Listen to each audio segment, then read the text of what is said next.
Ladies and gentlemen, welcome to the least requested, least demanded, and the least downloaded wrestling podcast, PCW. This could be a long podcast, so strap in and shut up and don't be a little bitch about it. To the masters.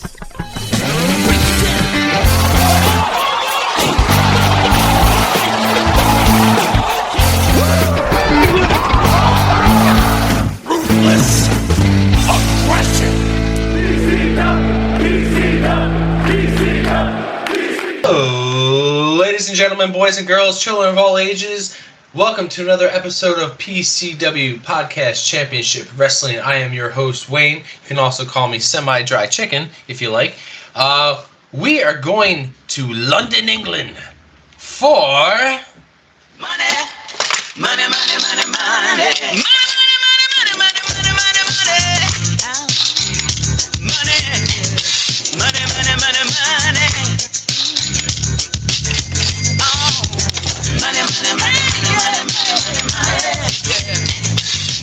Oh yeah, that's right. I dug that up from 2015. But you know what? With the Money in the Bank briefcase match, there's always multiple contenders. And I'm not alone. Let me bring them in for you.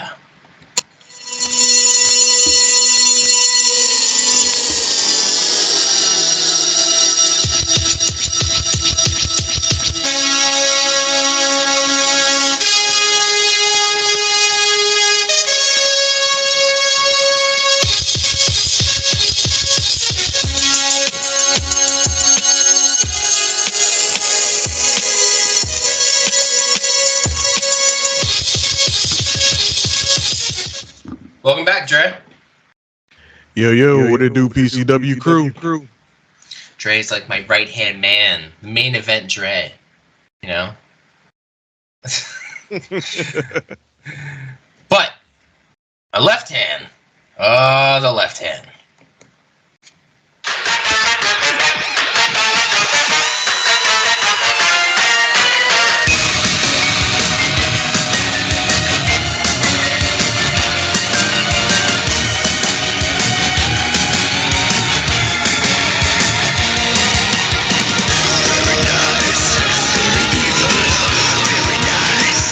Doyle! Oh, it's me. It's the Doyle. And guys, what's so civil about war anyway? Good, nice way to segue that in there. I like it. The civil war between... I'm working on that all week. All week. All right, guys. Well, you know what? It's rare, but we have a fourth member. That's right. All right. Where? There it is. Time to play the game. Time to play the game.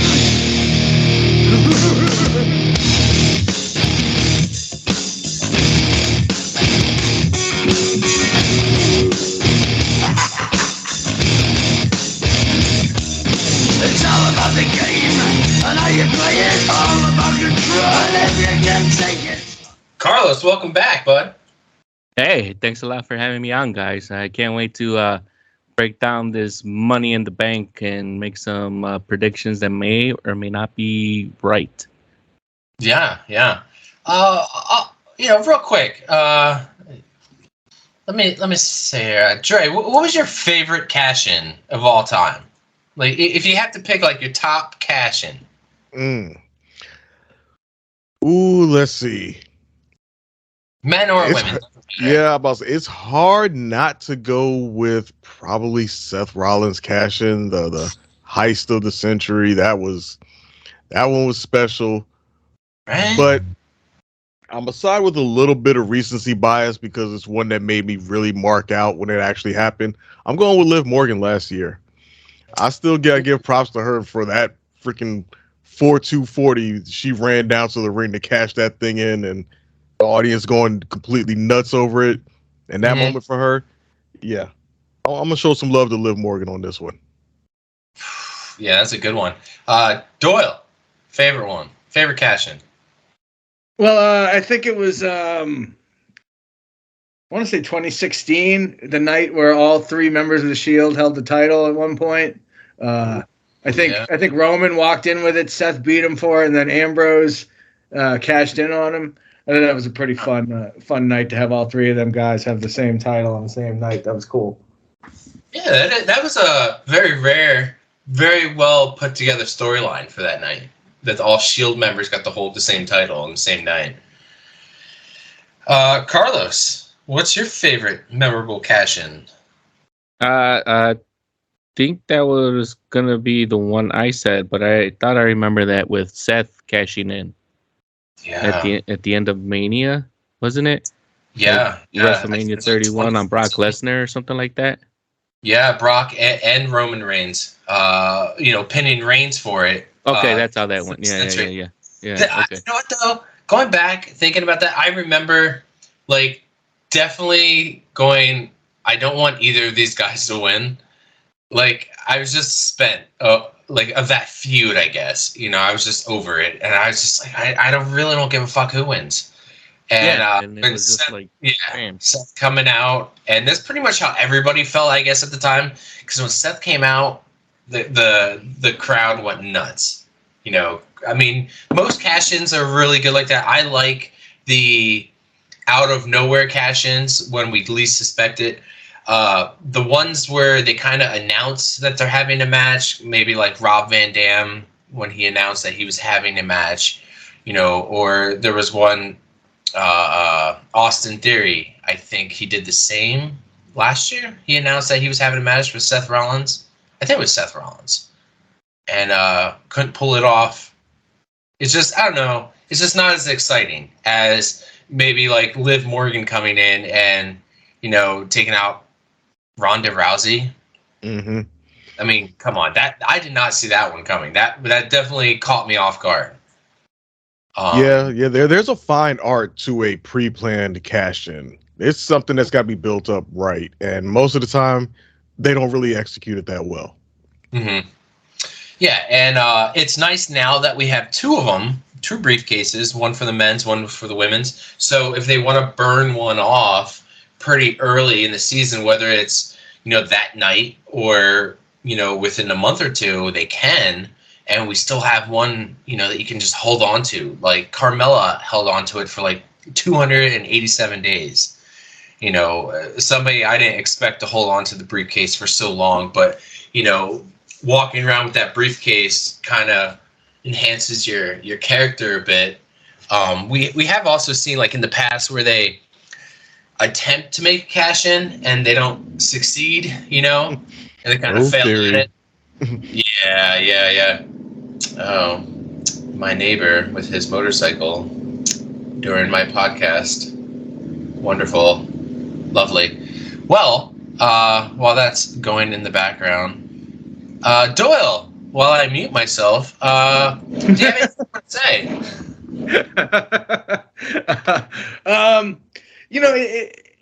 Some people thrive with the briefcase, and some people kind of get crushed under the weight of it. I think of like a Dolph. Even though he cashed in successfully, he wasn't able to really do anything with it, elevate himself at all, and he's still kind of a jobber to the stars, for lack of a better term. And then some people use it as a stepping off point, and they never look back, and it's kind of akin, and maybe we can talk about which we think is more impressive. But when people's careers are always over, they say, "Oh, Intercontinental Champion 3 times and Tag Champion, blah blah blah," and they say how many times they won the Rumble, or how many times they were King of the Ring, or how many times they won the briefcase, and it's kind of on par, something like that, an accolade of that, King of the Ring, Queen of the Ring, kind of on par with that. So winning the briefcase is a big deal. It means they really see something in you. Whether or not you can do anything with it, history has gone both ways on that. Yeah. I mean, I to counter what you just said, I don't love them doing the men and the women on the same night. I've said this with the Rumble before too. Like I don't know why they can't stagger them. Do one, do one in 6 months. Do one now.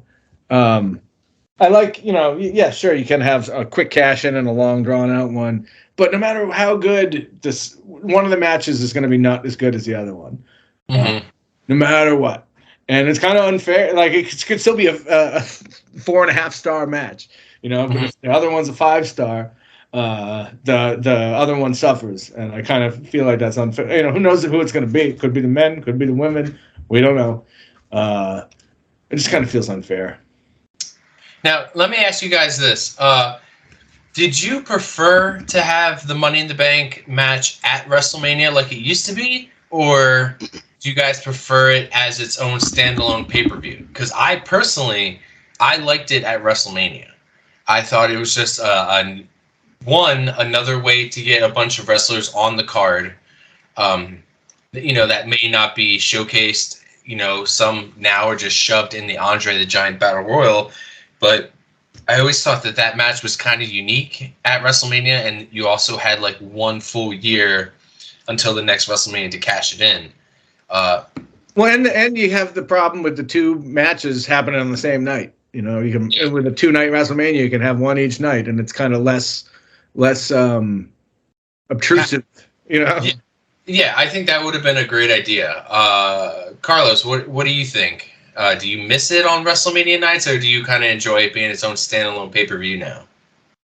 I think it kind of comes and goes. Like, yeah, it's good for having it at WrestleMania, but then I think at times you would be like, well, it gives them like an out. Like if they don't like how the main event or how the crowd reacted, and then they could just do something like they did with Rollins or Ambrose and things like that, cashing in. So that's one of the ways that I'm kind of pro it, but then I really don't want to give them have Vince or Hunter have an out. Like, well, this didn't turn out how we liked, or we didn't get the reaction that we liked. Just go have them cash. Because then I think at that point, you realize that, you put in all this work into the story and building up this story, and then it just, goes by the wayside. You committed all this time and resource. Like if that would have happened, like say they would have had a Money in the Bank and they had Roman beat Cody this year. And then people didn't react or they didn't like it, they would have had random person go out there and win, and then it just it ruins all that storytelling that they've been building up the whole time, hyping Cody or hyping up the bloodline at that point. So that's one of the reasons why I wouldn't like it or anything like that. I think it'd be better if they decided not to have it at a WrestleMania, or not have it be its own pay-per-view, that they just throw it into an Armageddon or a No Way Out, or at a SummerSlam or somewhere random like that. Dre, how do you feel about that? Yeah, I'm kind of in between. I understand why some people are prefer it being a part of WrestleMania and being part of the spectacle of it all, but I kind of think that it's a bit too much for WrestleMania. WrestleMania exists enough on its own, and if you have this Money in the Bank ladder match that is its own unique spectacle, it kind of deserves its own spotlight. Now, that being said, I don't know if it rises to the level that it warrants its own pay-per-view, because it is just 2 matches on an entire card. So I don't know that it warrants having its own named pay-per-view when there's clearly other stuff going on.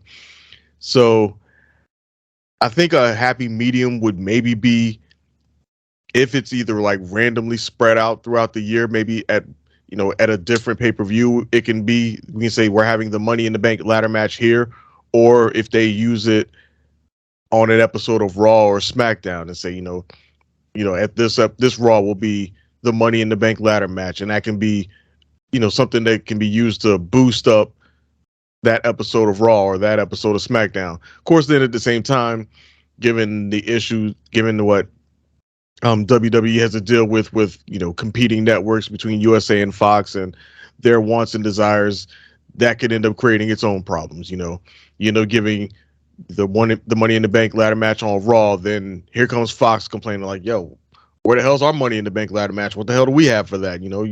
So I get that it's a balancing act, and maybe making it its own pay-per-view is probably the best outcome that they have for right now.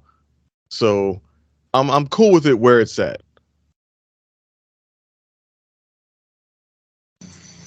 All right. Another thing that about the briefcase is it does, like Doyle was saying, how it's right up there with, Royal Rumble, King of the Ring. It's part of your accolades. It's part of, it goes on your Wikipedia, but it does. We've seen these briefcases make stars, and we've also seen it go absolutely nowhere. From Edge being the very first Money in the Bank winner, cashing in on John Cena, and that kind of catapulted his heavyweight title run, in the future. That was like the first of many for him. But then do you guys remember one year that Otis won the Money in the Bank briefcase? Remember James Ellsworth won the Money in the Bank briefcase? The women Money in the Bank briefcase? Yes. Baron Corbin also won it. Kennedy. Yeah, Mr. Kennedy. We've seen a lot of them win it and kind of go nowhere. And then we've we've seen a couple win it and kind of catapult their career. So, and what's weird is this year they're kind of talking about how you can cash in on any title. It doesn't, and I felt like that was kind of, I don't know, obvious, but now they're giving you the option to kind of cash in on any title. Just, I guess last year was kind of the first for the men's. That's a precedent. Yeah. But I don't think that was a popular decision, right? Like, I don't think anybody was really thrilled. I think it made sense, but I think, like, as a whole, I think the fan base was not thrilled. With Theory not cashing it in for a world title. Yeah, and didn't, I believe one year, didn't Charlotte cash it in on the NXT champion? It was on Rhea. Oh, yes. There you go. Yeah, Nikki Ash even won the Money in the Bank briefcase. I remember that year. That was in 2021. Yeah, that's the one problem that kind of lies with the Money in the Bank briefcase is, sure, it is an opportunity to cash in for something, but realistically speaking, circumstances play a lot into it. And that's kind of what hurt, Austin Theory's cash in last year. It's like, yeah, he's got the briefcase, but everybody and their mama knew he was not beating Roman Reigns. Yeah, and that was any title. Yeah. Right. So he has this opportunity that we know he can't capitalize on. So it was like, what do you wrote yourself into a corner with that. So there was really no out for them. So at least now, with there being a world heavyweight championship, there is a viable option for whoever wins the men's Money in the Bank briefcase for them to have a legitimate cash in. Because I think even to this point right now, we still all think that ain't nobody cashing that shit in on Roman. Nobody's got the balls. Sure, but I mean, what's to say the winner just doesn't wait him out and somebody else beats Roman and then they cash in on that person? Well, yeah, if you go off the assumption that Roman loses the title within the next year, then right. Of course that's always an option as well. Yeah, who knows if that happens or not? Exactly. Yes. I got a trivia question for you guys if you want it. A trivia question? Well, golly, let me fire up the Jeopardy music here. Go for it. Well, they were stealing my gimmick and giving you all the stats and whatnot about the Money in the Bank match. They mentioned that Miz is one of 3 men to ever successfully cash in the briefcase twice. They mentioned Edge. It's another one. Didn't tell us the third one.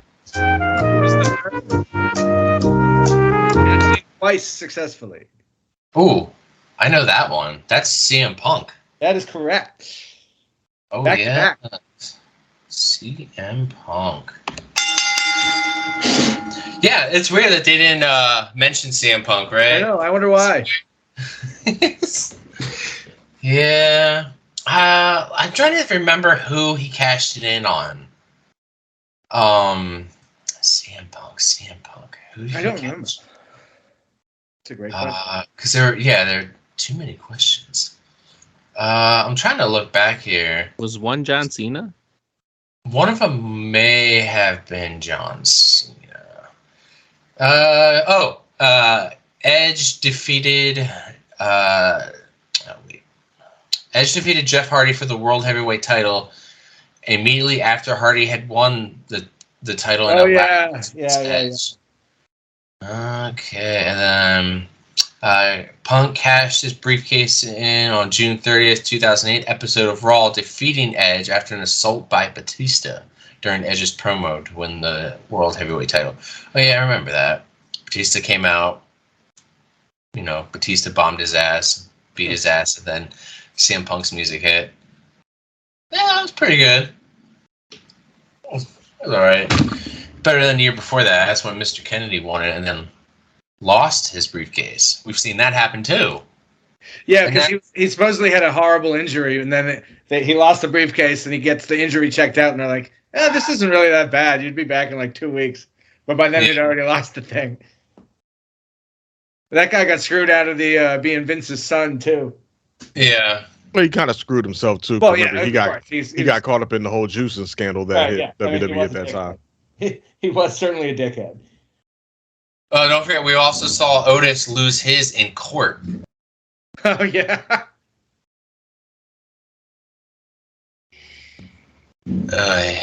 My neighbor. Storytelling at its best. Yeah, right? Lose your money to break briefcase in a court battle. We've seen the briefcase break. We saw John Cena had the briefcase and it broke off the hanger as he slammed it against Big Show's face. We've seen AJ Styles almost catch it and then drop it into Otis's hands. So all types of weird shit. The one at Titan Tower was great. I actually, you know what? I did enjoy that one. I love it. I thought it was genius. I was so worried about how they were going to do it. And I remember reading online that they're going to do it in Titan Tower. And I was like, what? How? How are they going to make this interesting at all? And, so good. If you go back and watch it, they kind of made it interesting. It also looked like Rey Mysterio was thrown off the building. That's what it looked like. Those cinematic matches were like a product of the time, a product of necessity, I should say. But I wouldn't mind seeing, not very often, but every now and then, something like that was so much fun. I wouldn't mind seeing, not that exact scenario again, obviously, but something like that. Kind of expand the possibilities of what a match is and can be. I think it's great. All right, well, let's kick this off here and let's get into some predictions. This year, it's going to be held July 1st, 2023 in London, England at the O2 Arena. What do they always use? They use the telephone booth and they have a car, right? Like a British car. That's what they kind of always have on the stage. Bus. Yes, the double-decker bus. Let's see if they bring those back this year. Seems like they do it every time they go to London. This is going to be the 14th Money in the Bank, 14th annual Money in the Bank pay-per-view. Wow, 14th. Holy crap. We have 7 matches. They have the first one listed here. I don't really think this one's going to kick off the show. It's going to be Ricochet, Shinsuke Nakamura, LA Knight, Santos Escobar, Butch, Damian Priest, and Logan Paul for the men's briefcase. Oi. What I do like about this lineup here is none of these guys are former world champions, which I like to see. Sometimes I don't like when we have a match full of former world champions. I like to think as the Rumble and the briefcase match as a stepping stone for a new guy. This is the chance for a new guy to really kick off his career, leveling up, as Doyle would say, his chance to level up here. And this is a pretty good lineup.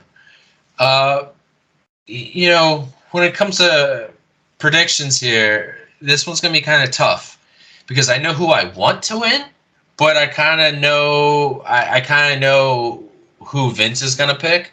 But per interesting storyline, I know who else should win. So I think interesting storyline.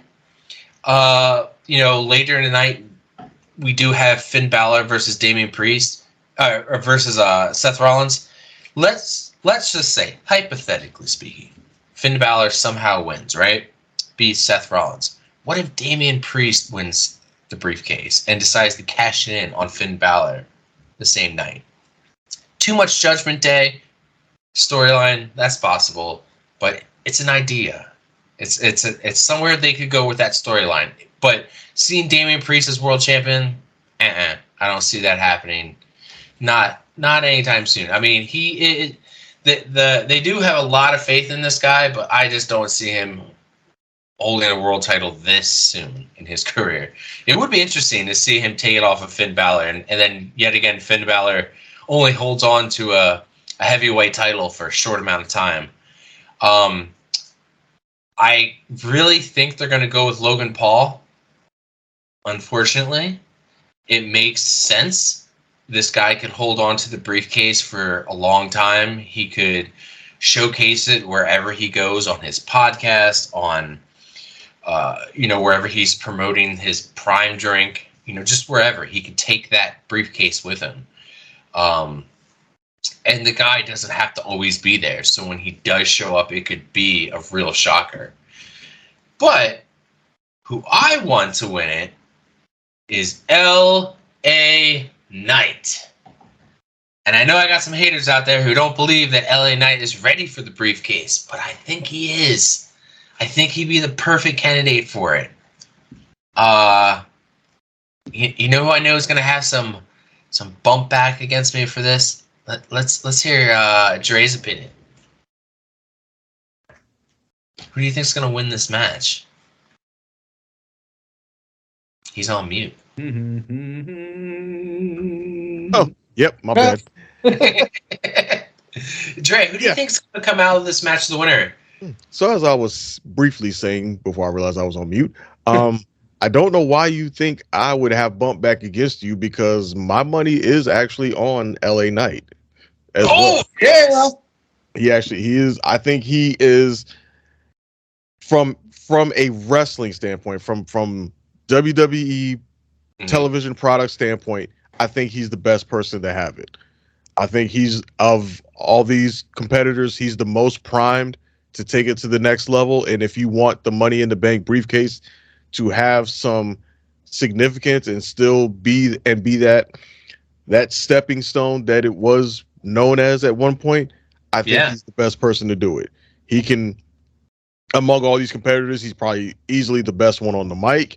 He can take it out there and have something that can, can carry his character forward for the next year and some change, in addition to, what else other things we may expect from him as far as matches and such. And he can make for a really good foil to a Seth Rollins. Even though LA Knight is on SmackDown, it would be I think as his popularity grows, and if WWE wants to take advantage of it, they can use that Money in the Bank briefcase as an excuse to have him pop up on Raw and be that nemesis to Seth Rollins, or just that guy always poking at him, letting him know, I'm right here. As soon as you slip up, I'm coming. And that could really work well. That being said, the worst case scenario, in my opinion, would be if they put that motherfucker on Logan Paul. Because to me, that would just say pure business. That would say pure Endeavor owns us now. Endeavor's, giving us the business side of it, and putting that business influence on it. Because yes, he is by far the most famous person in the match, and for all the reasons that you just said, he can take that money in the bank briefcase outside of WWE and use it to shine a light by proxy on WWE as he's doing all his regular everyday stuff with that briefcase. Sure. So from a business standpoint, it would make sense to put it on Logan Paul. From a wrestling standpoint, I think it's the worst decision you could possibly make. And it would, if they did that, that would just tell me you don't give two shits about this briefcase at all. Because he ain't going to cash it in successfully. He'll just randomly pop up the next time y'all decide y'all want to use him for something. Oh, I'm back. Guess what I got? That briefcase thing, and yada yada, blah blah blah, whatever. Right, and it would make sense with Seth being champion and their recent history too. Sure. But again, nobody thinks Logan Paul's going to become champion. At least he damn well better not be. But I will say, to your point about the Damian Priest Finn Balor scenario, that is some really inspired booking, and it would definitely catch everybody off guard if they pulled that. But I don't think that's good. I just don't think that's going to happen. I think that's a little too inspired. Maybe if Vince was sitting his ass at home and not fucking with shit, then maybe we could get something that inspired from Triple H and whoever's co-writing with him. But nah, not with Vince poking his nose all in everything. So yeah. So for what it's worth, my money is on LA Knight. Yeah, Doyle. Yeah, like you said, an interesting group with 0 former world champions. I absolutely love that. Every now and then you got to give the briefcase to a John Cena or somebody like that. But every now and then you got to build somebody up. So I kind of broke this down into tiers, right? The first tier is the no chance in hell tier, and that includes Butch, Ricochet, and Santos Escobar. Sorry, guys, you're just here to do crazy shit. And Butch, you're here to get that hometown pop. I think Ricochet is probably going to do something crazy with Logan Paul. Maybe like a callback to that crazy spot they did in the Rumble. But I don't think any of those 3 guys have any chance in hell. Sorry. No. The second tier is the Shinsuke Nakamura tier. Sorry, Shinsuke. You don't have no chance in hell, but you don't have a great chance either. I love Shinsuke, but the only case I can make for him winning is that I like him, and that's just not enough. So we got 3 contenders, the way I see it. It just kind of seems like that's how everybody sees it. We got Damian Priest. I think the gimmick of the briefcase works best for a heel. So that's certainly a point in his favor. As Wayne said, I think there could be a great dynamic if Finn were to win that championship, and then Damian, I almost said Dominic, has the briefcase. I think that would be just phenomenal chaos ensuing. I think that would be great. And I think the company's really high on him coming off the match with Bad Bunny. What was that, Backlash? Yeah. So, yeah, I think he's certainly a viable candidate. L.A. Knight, or as I like to call him, Stone Cold Rock Johnson. He is over as fuck. There's no doubt about that. I find it really amusing that there's an age question with this guy, which doesn't make any sense. He's the same age as Damian Priest. He's 1 year older than Santos Escobar, and he's 3 years younger than Shinsuke. What the fuck is the problem? You think this guy was right? Was bringing a walker down to the ring with him? I don't get it. Do people not know how old Batista was during his run? Yeah, I guess not. The fucker was in his 40s. Yeah, he's 40. Yeah. Professional wrestlers almost don't even come into their prime until their mid-30s. Because sometimes it takes that long to figure it out. Figure out how to read the crowd and whatever. Yeah, I'm digressing. But LA Knight is interesting. He's one of the few guys that doesn't get the reaction he's supposed to. The WWE universe famous for getting behind a heel and cheering a heel or booing a face. But in this day and age, most of the heels are getting booed, and most of the faces are getting cheered. LA Knight's one of the only examples where that doesn't happen. He's a heel. I mean, he pushed Rey Mysterio Jr. He's a heel, but he's getting booed. I think they're going to have to turn him face officially at some point. But like I said with Damian, I think it works better with a heel, which is why I am also picking Logan Paul. I've said it before. I'll say it again. I'm sure I don't like him. I'm not supposed to, though. He's a heel. God damn it. But I love his wrestling character. He's like a 21st century update on like the $1 Million Man mixed with Hollywood Hulk Hogan at the same time. And there's only so many stories you can tell around the guy holding the briefcase. But one that hasn't been done is putting it on a part-timer. And he's kind of the perfect guy at the perfect time. He might not be on Raw every week with the briefcase, but he's going to be elsewhere with it every week, getting probably even more eyeballs. He'll be all over social media doing his red carpet thing. I don't know is he a DJ? I don't know. He's going to be sitting up there with his briefcase, whatever the hell it is that he does. I don't know. It's definitely, I think of instinct. I think the temptation to put the briefcase on a social media influencer, which is kind of a thing that didn't exist, more than a couple years ago. I think it's too much temptation, too many mainstream eyeballs that they can't say no to. So I think as much as I think Damian Priest and LA Knight work just fine, I wouldn't be shocked if it's either of them, but I think it's going to be Logan Paul. But the question, I think, is who's he going to cash in on? Like, there is that story with Seth. So then I think that probably means he has a quick run with the title, with the briefcase. But if Logan Paul were to win it, I'd like to see him hold it for a long time. Raw's in Miami one night, he's putting up on his social media, oh, you know what? I'm going to this whatever premiere, and I just happen to be in Miami tonight, so you never know. Maybe you'll see me. But I think, and we talked about cashing in on a mid-card title. I think Gunther might get cashed in on. As we said, there's precedent after Theory did it. And I think it's the only way to get the belt off. I think they've painted themselves in a corner with Gunther. It's the only way to get the belt off of him without, and still making him look strong. If he has a knockdown, drag-out match with somebody, barely wins, and then boom, the music comes, gets clocked in the head with the briefcase, and you got a new IC champ. Now, I picked Logan Paul based on the 7 people we know are in this match.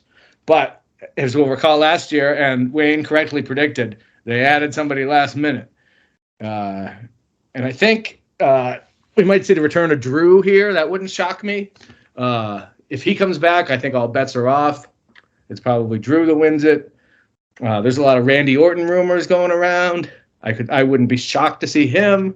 Or Bray we haven't seen. Who the hell knows what they're ever going to do with him, but if they do something, I wouldn't be shocked to see him interfere in this, or be an 8th rather. So there's a lot of moving parts here, a lot of mystery surrounding this one. And it really could go either way. Yeah, everybody had to do qualifying matches except for Logan Paul. Everybody had to do those qualifying matches, which they dragged out for a while. But not Logan Paul. He just shows up, puts himself in the fucking match. So, yeah, it's very possible. I didn't even think about that. Drew coming back and putting himself in there. Honestly, I would be surprised if they added another, quote, unqualified person to the match after having done it with Logan Paul. Right? I'd be surprised if they did it that night. But again, it is London, so it is not out. It's not out of the question, especially with somebody like Drew McIntyre just sitting in the wings. Granted, we don't know what his contract situation is with WWE as far as those negotiations, but yeah, it is very much still a possibility. All right, Carlos, tell us why you think Butch is going to win this. Let me tell you something, guys. I think that Butch has a real good shot in taking this down. Let me tell you something. All right, I'm listening. No, I have no confidence that I was waiting for it. I mean, I could come up and spin it and somehow. Okay, let's go. If we want to digress, let's go with this one. Mm-hmm. So, Butch has been in developmental for how many years? Like 7, 8, maybe 10 years, going back a while. And he did hold the NXT UK title for a very long time until it actually got taken off of him a few years back, or last year, wasn't it, when they finally got rid of NXT UK, and then one of those guys took it from him. Anyway, so he does have confidence from Hunter to be able to go and make a run at a championship, not in particularly the big belts like the one that Roman or Seth has. So it could be back in getting the NXT title, and if he does go back, maybe he can no longer be known as Butch and go back to his beginning name, which I've even forgotten what that was. Pete Dunne. Yeah. Why does everybody hate the name Butch? No, I don't hate it, but there was always that rumor that, like, he's going to go back. They're going to break up the Brawling Brutes. This was something that was, I think, either a rumor before Mania or after Mania. They came out when they were going to start rewriting everything, Yeah, So- yeah. Personally, I love the Butch gimmick. Yeah, honestly. that's how good it's worked now. First, we didn't the like fact that it, and now we've forgotten what his name. Well, I have. I don't know, but I am old, so. Yeah, but the fact that he's just that guy who's just about straight action and just wants all the smoke all the time. Like that past Monday when they had all the guys in the ring, and then his music hit, and he walked and he ain't say shit, just immediately got in the ring and got to swinging on folks. I love that dude. I love Paul right away. Didn't even have a microphone. I love it. Nope. Immediately just got there and got to fighting. I love his like joint manipulation gimmick he does, where he's just like breaking people's fingers or whatever. Oh yeah. He's just a little like, like, look at you all. You all changing your picks to Butch now? No, but if he wins, I will mark the fuck out. It would be out of nowhere, though. Yeah. Yeah, I started swaying you guys, huh? But he's the sentimental favorite. Yeah. I mean, he could get a big over on that crowd. And like I said, if they do go that route, it could probably be for the IC or the United States Championship. I mean, we still don't know who's going to be able to take that off of Austin Theory. Like, it could be one of those things. And if they decide to do break up the Brawling Brutes, that's one way they can go. But my real pick here is going to be Shinsuke. Now, interesting. I'm listening. Shinsuke came back. He gave a nice couple of retirement matches to Muta, and he is saying that he's getting F-word. What? Muta called him the F word. So, it is like he is getting close where he said that he's like wanting to retire. I'm not going to say that he's going to actually win, but like not the money in the bank. I'm actually pro for him, but I'm just saying the title. But I mean, we're all looking into what's going to give us a good program. And I think him going against Seth and maybe having the feud for maybe at least for another pay-per-view or to a build-up to a pay-per-view. But he'd be, if they can pair him up with someone that can work the mic for him a little bit more than he can already do in his limited amounts of English that he does manage to get out well. If they could pair him up with a guy who could talk on the mic, I think he'd probably be able to be a little bit of a great foil for Seth Rollins.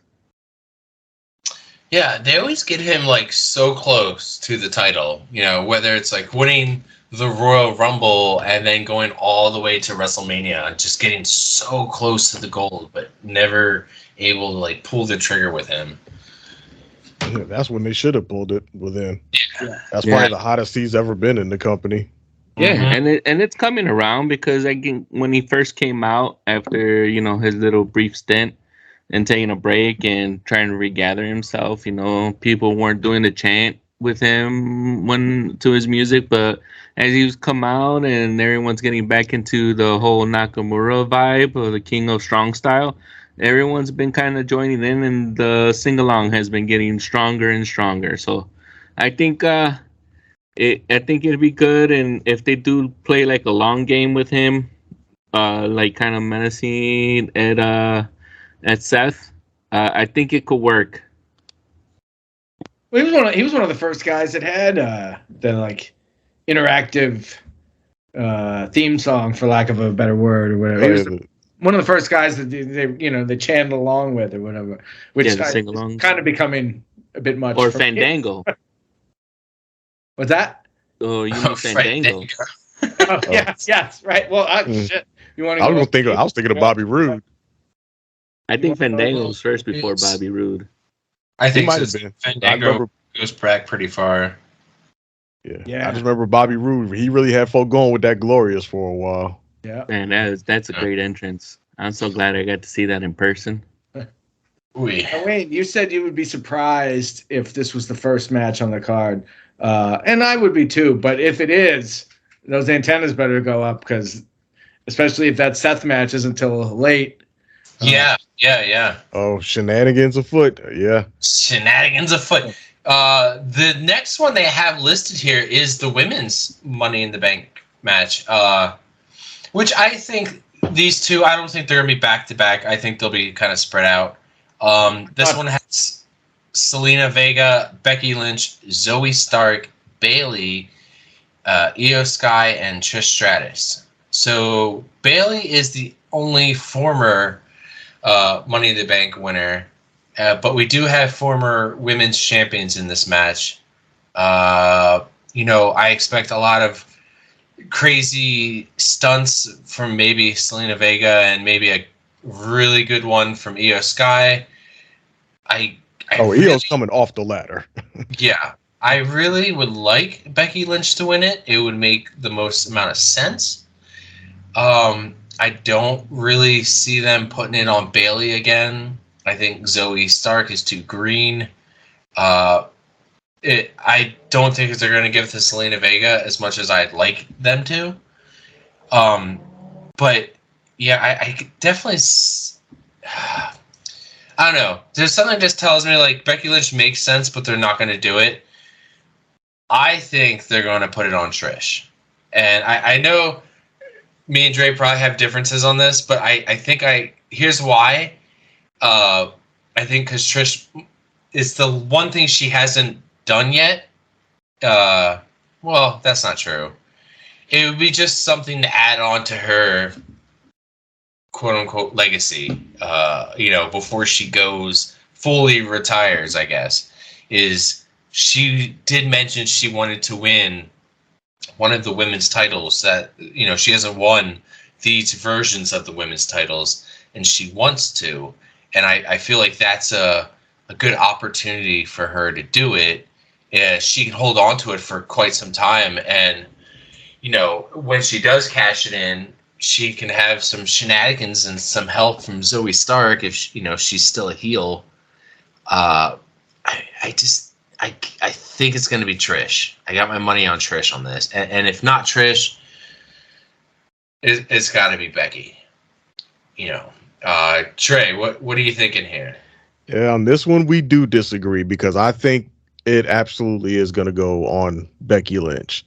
The only other person I can see possibly getting it is Io Sky, because that's a dark win for me. Yeah. Yeah, I think the two betting favorites to me are Becky Lynch or Io Sky. At least with Io Sky winning it, then you set up that dynamic between her and Bayley and Damage Control, which has kind of been brewing under the surface, and I think is a storyline that they've wanted to go with for a while, but had to put on pause because of Dakota Kai's injury. So they kind of had to, put the brakes on the the descent within the ranks of Damage Control. But if Io Sky wins the Money in the Bank briefcase, then they can kind of still play around with that dynamic a little bit until Dakota Kai comes back, and then they ultimately possibly pull the trigger on Io Sky breaking out and away and going on about her singles career. That being said, though, I still think that they're actually going to give it to Becky Lynch this time around. She's already been in it, I think, 5 times already, and it's been made a pretty big deal about, her finally trying to win it. Like, how many times can she be in this and not do it? And I don't think they're going to do that to her 6 times. I know Doyle said about Money in the Bank briefcase usually works best when it's on the hands of a heel and what they can do with it. But I also think it can work with Becky Lynch as a babyface in this case, just because right now we have somebody that she can work as a foil against, and that being Rhea Ripley as the women's world champion and a heel. We still don't know when they may turn Rhea Ripley face, and I honestly think they may drag that out longer than we may have initially thought, because I know coming out of WrestleMania, a lot of us thought that a Rhea Ripley face turn was seemingly imminent, given how over she kind of was with the audience. But they've kind of found something by connecting her with Dom, that she's still managing to maintain quite a bit of heel heat by being associated with him. And some of the cheering that she's gotten has kind of died down a bit. I think people still like her and still are fans of her, but she's still very much a strong heel as it stands right now. And I think they're probably going to go down that route for a while. So with Becky Lynch as the Money in the Bank winner, she can kind of be that stalker to Rhea Ripley. And while Rhea Ripley's still, promoting herself as the most feared woman on Raw and nobody wants a piece of her, there can always be Becky Lynch just standing right there saying, keep talking. I got this briefcase right here. Anytime I want, I can come at you. And that can be that thing that's, that ghost in the shadows almost, that's always kind of standing in the back, just waiting to pounce on Rhea Ripley. I think that's an interesting dynamic that they can play out for a good while with Becky Lynch as the Money in the Bank briefcase winner and Rhea Ripley as the women's world champion. So for what it's worth, my money is on Becky Lynch. Okay. All right. Doyle. Well, I see this totally different than both of you. Oh, I like it. Let's hear it. Yeah, kind of interesting dynamic, right? We have unlike the men's match, we have no former champions. We have 3 former champions and 3 never champions, which is kind of an interesting dynamic. Trish is the first Hall of Famer ever to be in a Money in the Bank match. Interesting little note. And we get 2 pairs of heels and 2 baby faces on their own. It's kind of strange. Becky mentioned Zelina and her don't get along super well in a promo, but I would expect them to form some kind of uneasy alliance, at least for a little bit, and that might be kind of fun. This will kind of almost be like a trios match almost. But again, I kind of made a list of every participant and what I thought they were going to do and why. And my least likely to win is Trish. Because I don't think she's going to be around much past SummerSlam, where I think she's going to have a match with Becky Lynch, which eliminates Becky from the run-in, because I think Trish is going to cost her, as part of the match, cost her the briefcase. And I think Zoe Stark is out because she's wrapped up in the Trish and Becky drama. And plus, she just got here. Her being in the match is great. How long has she been on Raw? A month? 2 months? Not even? So just being there with those ladies, it tells you what they must think of her in the office. But she ain't winning this thing. Bayley, I don't think needs it at all. She's already won it anyway. She's been there. She's done that. And she seems like one of the most unselfish people in the company, really. I don't think she really cares if she wins or loses all that much. I think she's more into telling good stories and being with her friends and stuff like that. So I don't think she really cares if she wins or not. which leaves us with 2. Now, Zelina, she had one of those accolades we kind of talked about. She was Queen of the Ring, and she didn't really do much of anything with it. Granted, it was still pandemic era, but I don't know what's to say she's going to do a whole lot with the briefcase if she gets it. I mean, her credibility has increased a little bit since the match at Backlash, but she hasn't really done much with it. She deserves to be in a match like this, absolutely. But I don't think she's going to win because I think Io Sky is going to win. I think she's poised for a solo run, has been for a while. Somebody else mentioned it, but I think Bayley as the jealous stablemate will be terribly entertaining. Will probably lead to a feud with the 2 of them at some point. Yeah, I think she's got the most upside at this exact moment. Trish is great. I love the idea of her, getting one of these modern belts that she's never had or whatever. But I don't think she's going to be around long enough for it to make sense wasting the briefcase on her. And they keep saying that the 6-0, 7-0, that the women have always cashed in successfully. So you got to think failure's coming, right? So I don't know. I didn't really figure that into my calculus. Who I thought might win the briefcase but lose the cash in. But that's just something to think about. One of these years, it's got to happen, right? Yeah, you think it would happen one of these years, but Io, if anybody could successfully cash in, it could be Io. I could see, especially on the SmackDown side with the WWE Women's title, that now that it's off of Bianca, I could see that title being essentially up for grabs for anybody at least on that side. I don't know that we're going to see another long dominant run with that title with the WWE Women's title on SmackDown, especially since we're seemingly poised for Rhea Ripley to be the one with the long-term run. I don't think they want to monopolize both belts like that. I agree. Let's see what Carlos thinks. All right, Carlos, you got 3 left. Who you picking? Zoe, Zelina, or Bayley? I actually think that it is probably gonna go to Trish. Yeah, there's no as much as I like the whole Zelina and being able to get to it and things like that.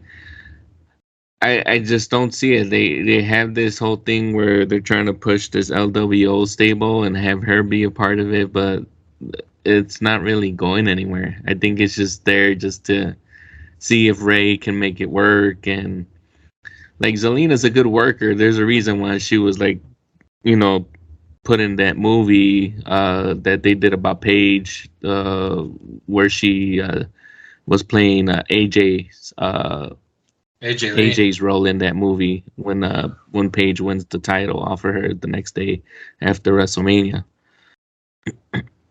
Excuse me. So she's a good worker, and I just don't think that she has the following or the fans enough to bring in the money, whether it's in merch or in ticket sales and things like that. Or she can probably carry a feud and cut a couple of promos against somebody, but it looks like that stable right now is the LWO stable is currently a baby face stable, so I don't see that happening. Zoe is under Trish, and we all know underling under a bigger name, and this being a part-timer. But we still don't know if she's a part-timer or a full-timer, because Trish has been more at shows than Roman has. She hasn't wrestled in them, but she's at least cut some promos or done some vignettes and things backstage or in the ring, unlike Roman, who doesn't even show up for anything like that. Maybe one SmackDown either before or after the pay-per-view. So Bayley, we all know that she's kind of like building that whole rivalry with Io, and that might lead to something. And that's probably something that gets built into that match where Bailey's making her way up there, or Io's making her way up there. Excuse me, that's the way I wanted to go. And then Bailey bumps her off, and that starts the whole rift between them and leads to a match at SummerSlam. So, basically, that's my reasoning. That's my dissertation, guys. This is my doctorate's thesis on why I think Trish is going to be the one who takes it, mainly because she's still able to cut good promos, whether sometimes they hit or not. The majority they've been getting better as she's gotten more time on the mic. And what better way for her to kind of groom or mentor Zoe Stark than to at least come off as the winner, with Zoe helping her win, obviously, the women's Money in the Bank title. Right. We have a lot of well, not a lot. We have two teams in here. We have Zoe and Trish and Io and Bailey, two sets of women here who are going to definitely work together and then possibly turn on each other. Yeah. Yeah, see, I hear y'all about Trish, but I'm in the same mindset as Doyle. Trish is a part-timer. Like, she's here for a bit of a slightly extended run now, but like Doyle said, I don't see it going past SummerSlam because unlike Trish Stratus may not have much notoriety here in the States outside of wrestling, but in Canada, she's actually a bona fide celebrity in Canada. Like she's one of the hosts on I think Canada's version of America's Got Talent, like Canada's Got Talent or something like that, or X Factor, or whatever one of those shows, those type of shows. She's a host on that. So she has legitimate celebrity status in Canada outside of just WWE. So she already has other commitments and such. So I don't think she just has the room for an extended run in WWE like that, or to come back as any kind of a full timer. I think she cleared out her schedule or had a gap in her schedule for these summer months and agreed to come back and work a program, do it obviously for the love of the game and to work with the younger talent that she's never had a chance to work before, and also, associate herself with a newcomer and give that person a boost and give them a launching pad to kick off their solo run on the main roster in the form of Zoe Stark. I think that's really about as far as it goes, as far as with Trish. Now, you could maybe make the Logan Paul argument for Trish Stratus winning it in terms of, using her celebrity status along with the Money in the Bank briefcase, but I don't think it works the same way with Trish like it would with Logan Paul, because Logan Paul, you could easily see him parading that briefcase around like it ain't nobody's business. I don't know that Trish and her celebrity status in Canada, I don't know how much she plays up her wrestling persona in terms of in her celebrity status in Canada. Like I can't see her seat being on Canada's Got Talent in the judge's chair and slapping the Money in the Bank briefcase on the table as well. Like, oh, by the way, y'all, while I was away from the show, I won this thing here. Like, I can't see that happening. So I don't think the Logan Paul argument could apply to Trish as much. Yeah, all American celebrities are celebrities in Canada also. Not all Canadian celebrities are also American celebrities. Exactly. But there are a lot of Canadian celebrities who are celebrities, but most of the time that's because people don't realize that they're Canadian, like, Ryan Reynolds and such. Like one of the hosts of America's Got Talent, Canadian Howie Mandel. Yeah. Actually, Terry Crews is the only person on that stupid show that is American. But yet I digress. Right. Yeah, a lot of people who are like Canadian celebrities that are huge in America, we don't realize they're Canadian. Or they made their fame here in the States any damn way, so. Michael J. Fox. Mm-hmm. All right, guys, moving on. I don't know how we ended up here from, being one of the main events of WrestleMania to going against Brock Lesnar to now Cody Rhodes versus Dominic Mysterio with Rhea Ripley. I find it weird that Rhea isn't defending her title, and instead she's going to be in Dom's corner this time. I guess Cody's. I have a theory about that. Cody's still nursing a injured wrist from Brock. He's not always kayfabe with it. There's sometimes you can catch him with it not on. He has that advantage of that titanium steel. They build submarines out of this stuff. Too soon. Oh my gosh. This is a match that it seems like nobody asked for. I definitely didn't ask for it. Does Cody take an L here from Dominic Mysterio? I don't think so. I think Cody's going to make Dominic look pretty good in the ring. Dominic did very well when he faced Seth Rollins. I remember Seth and him putting on a pretty good match. So I'm kind of hoping that Cody elevates him here and he puts on a really good match. There's going to be some Rhea Ripley shenanigans going on here, but I kind of hope Cody Rhodes comes out as the winner on this. Dre, who do you think is going to come out on top? Yeah, I kind of said a similar thing on in our Discord, which you all should join if you're not in already. Excuse me. This match, I think, does have the potential to be a signature match for Dom, or at least a coming out match of sorts for Dominic, if he can bring it in the ring. If he can really bring it in this match and with the help of Cody look pretty damn good, then this can be a match that changes how people perceive Dominic Mysterio. Not saying from the standpoint that they would start to cheer him or anything of that nature. No, the moves is way too strong. They ain't going away overnight off one match. But at the very least, people can start to look at him as his own individual and as a legitimate singles competitor and not just Ray's son or a tag along in Judgment Day or as Rhea Ripley's sub.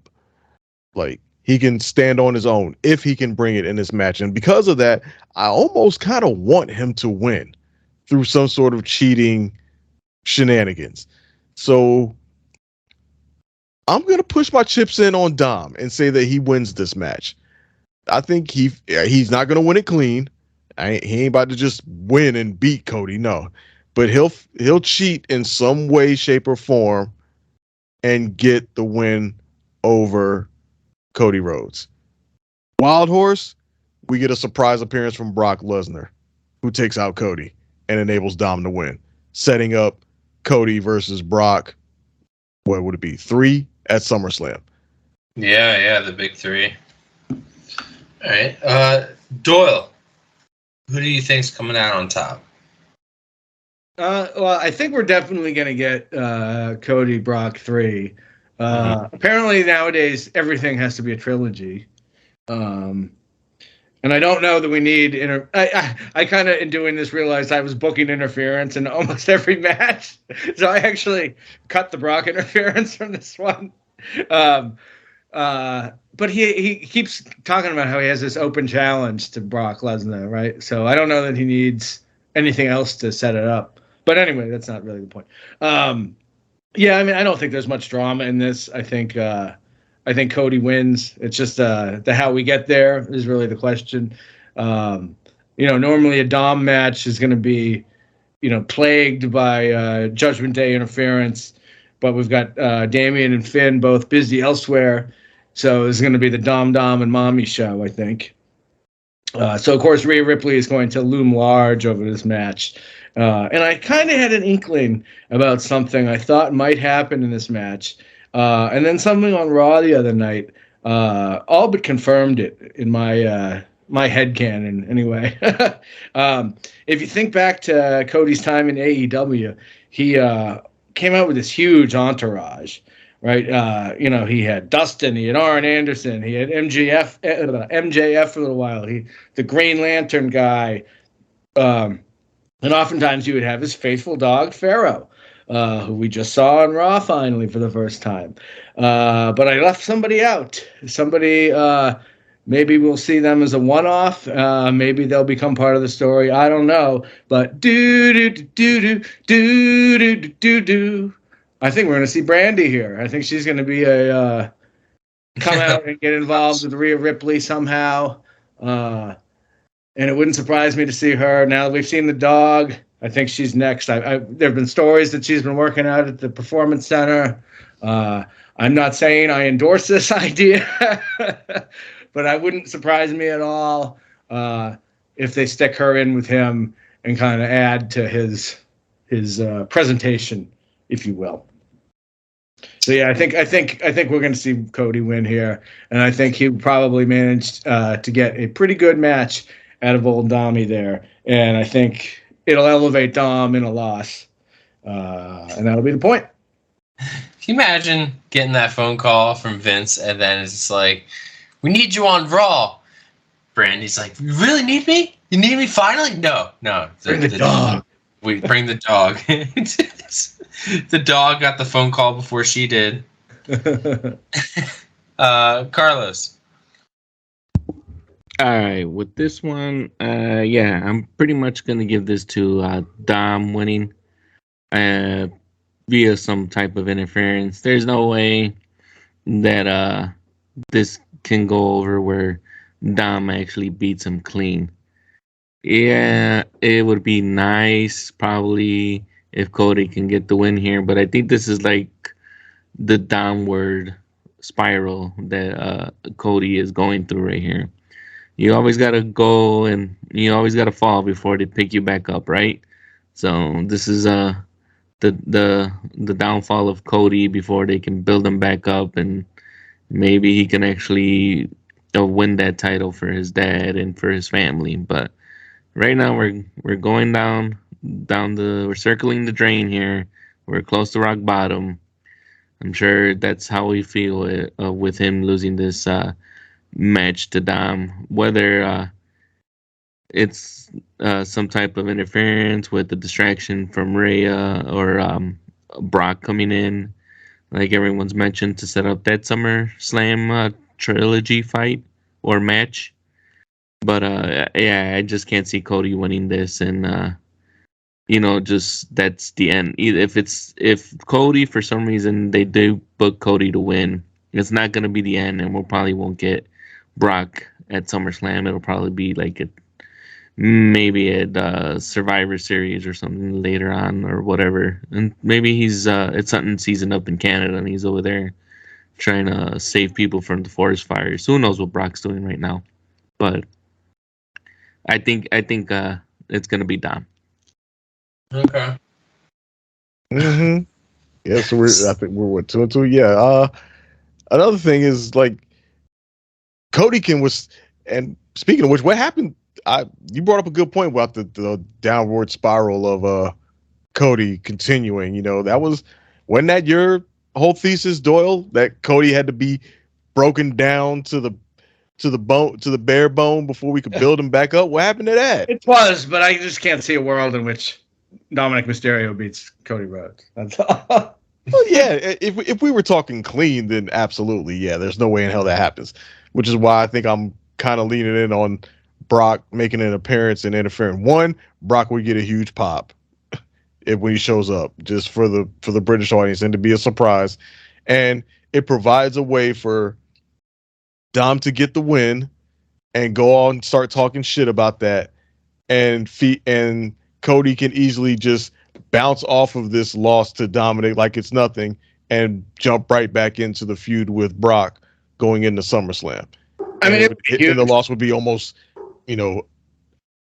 almost a non-factor to him. It would be huge for Dom. I mean, I'm not saying you guys aren't swaying me a little bit here, but like I said, I had Brock in my original idea. I had Brock interfering, and then I realized I had interference in almost every match. And this So is the one you chose maybe, to cut out. Yeah, maybe cut Brock. The only match I think we're assured that there won't be any additions to is the women's Money in the Bank match, because everybody else already has a title, is pregnant, or injured.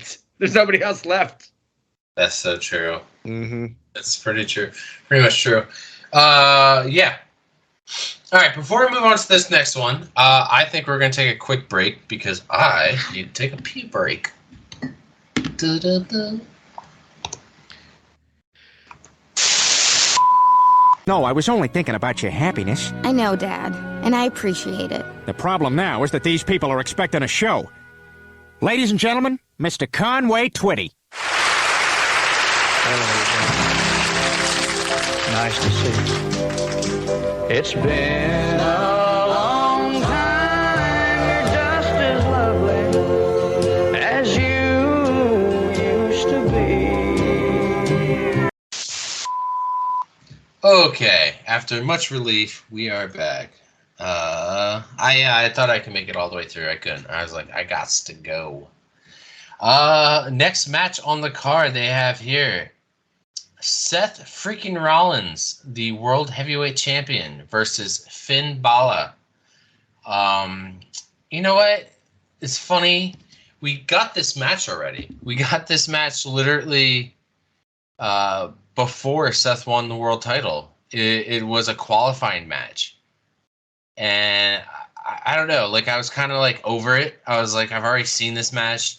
I've seen this feud a couple times. But if Seth was telling Finn recently, like, what version of Finn Balor he wants, and I kind of hope we get the version that Seth wants, the more badass, not the smiling or the goofy, Finn Balor. I think he's slowly parting way. It looks like he might be slowly parting way from the Judgment Day. I would like to see Finn Balor on his own again, maybe as a face. I understand his character got stale after a while, but damn, since Judgment Day, I kind of miss the old Finn Balor. If he does win here, maybe that could catapult him into the old Finn Balor gimmick. But I don't, unless if Damian Priest wins the Money in the Bank briefcase, then I most likely would change my mind. But I'm pretty sure Seth Rollins is going to come out as champion. He's going to retain. I don't see Finn walking away with any gold this weekend.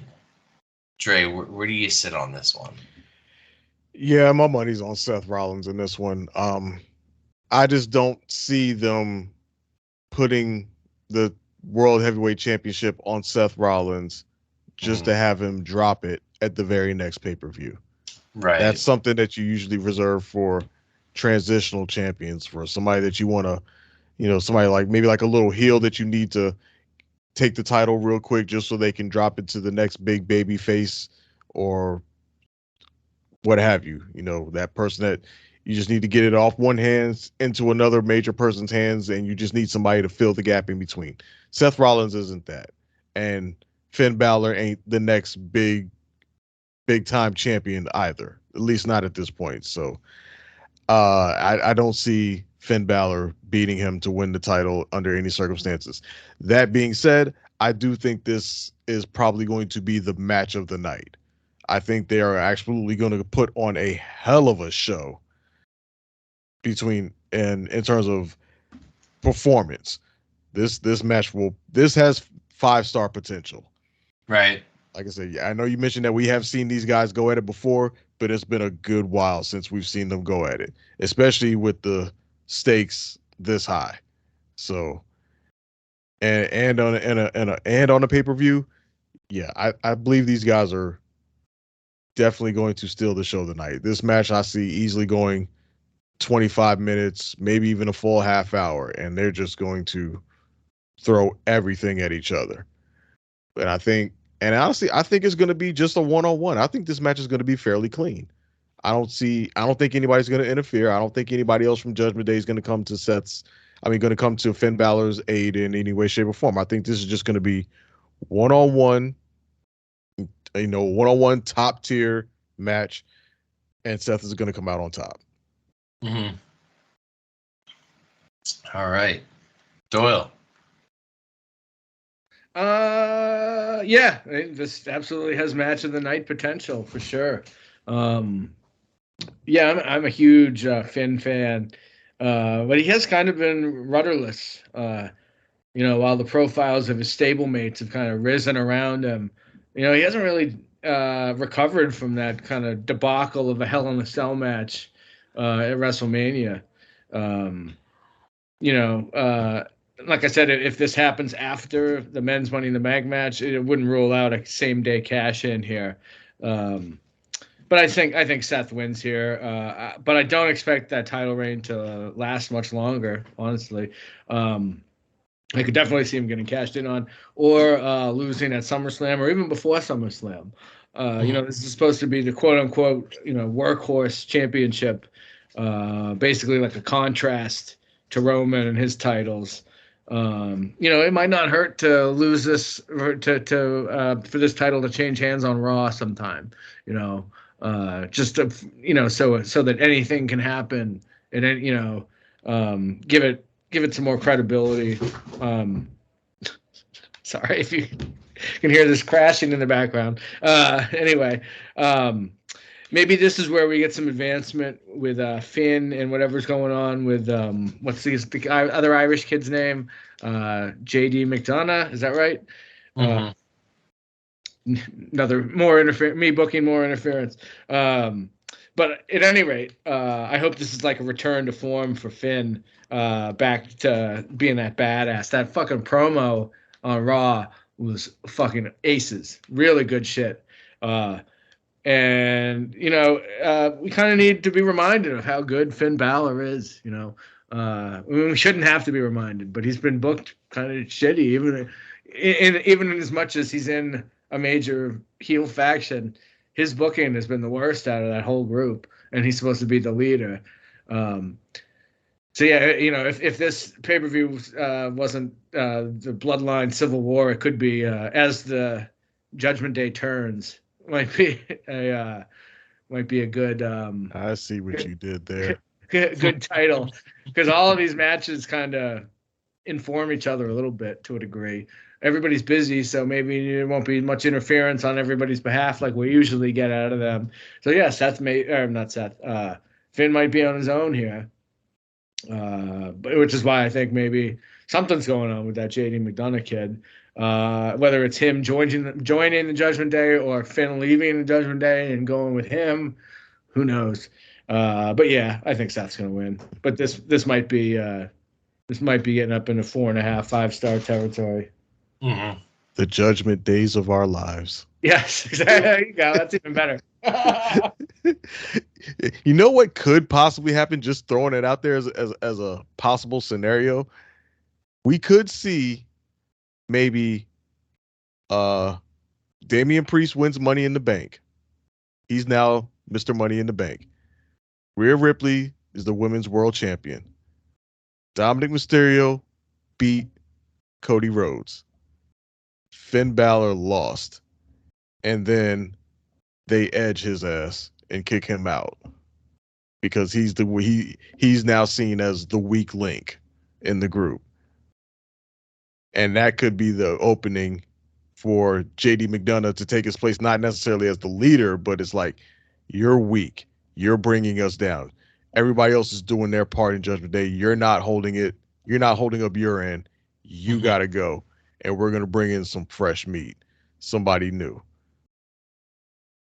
That's a good one. Carlos. Or JD McDonough's maybe somebody who's been pulling the strings behind the scene. Maybe he does come in as the new leader. And he's been the guy just, behind the scenes in their ear, like, that motherfucker ain't shit, right? He trash, right? Y'all need to go and get his bum ass up out of there. Just throwing it Carlos, out there. Say it in Gaelic though. All right. Yeah, with this one, I think it's also gonna be Seth that comes off and pulls this off. But it could be like one of those things where it's not because of Seth. I'm not gonna say that he doesn't win it clean, but there's gonna be like some type of distraction for Finn, whether it is by JD McDonough or uh, maybe Finn might kind of poke his head in to try to help Damian Priest win, because you see now that's been boiling up, kind of, like they've been egging each other or kind of getting in each other's faces and getting on each other's nerves. So maybe Finn tries to go help Damian try to win the Money in the Bank ladder match, and then fails miserably, and then Damian goes to repay the favor, pulls a distraction, not interference, but just comes out there and just as Finn is gonna win, then he comes out, distracts Finn, Finn loses, and that's how he gets taken out, because he just cost Damian, the Money in the Bank briefcase. Oh, shit. So many possibilities with the briefcase. They have this one as the 5th match of the night. The Bloodline, Roman Reigns and Solo Sikoa with Paul Heyman versus the Usos, Jay and Jimmy Uso. The Civil War, the Bloodline Civil War tag team match.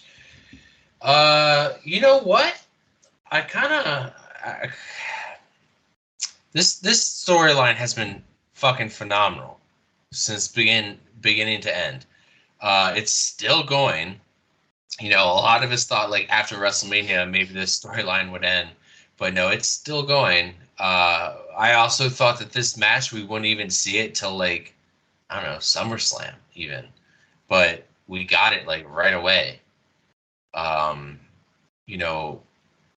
It's crazy to think from WrestleMania to how we got to here.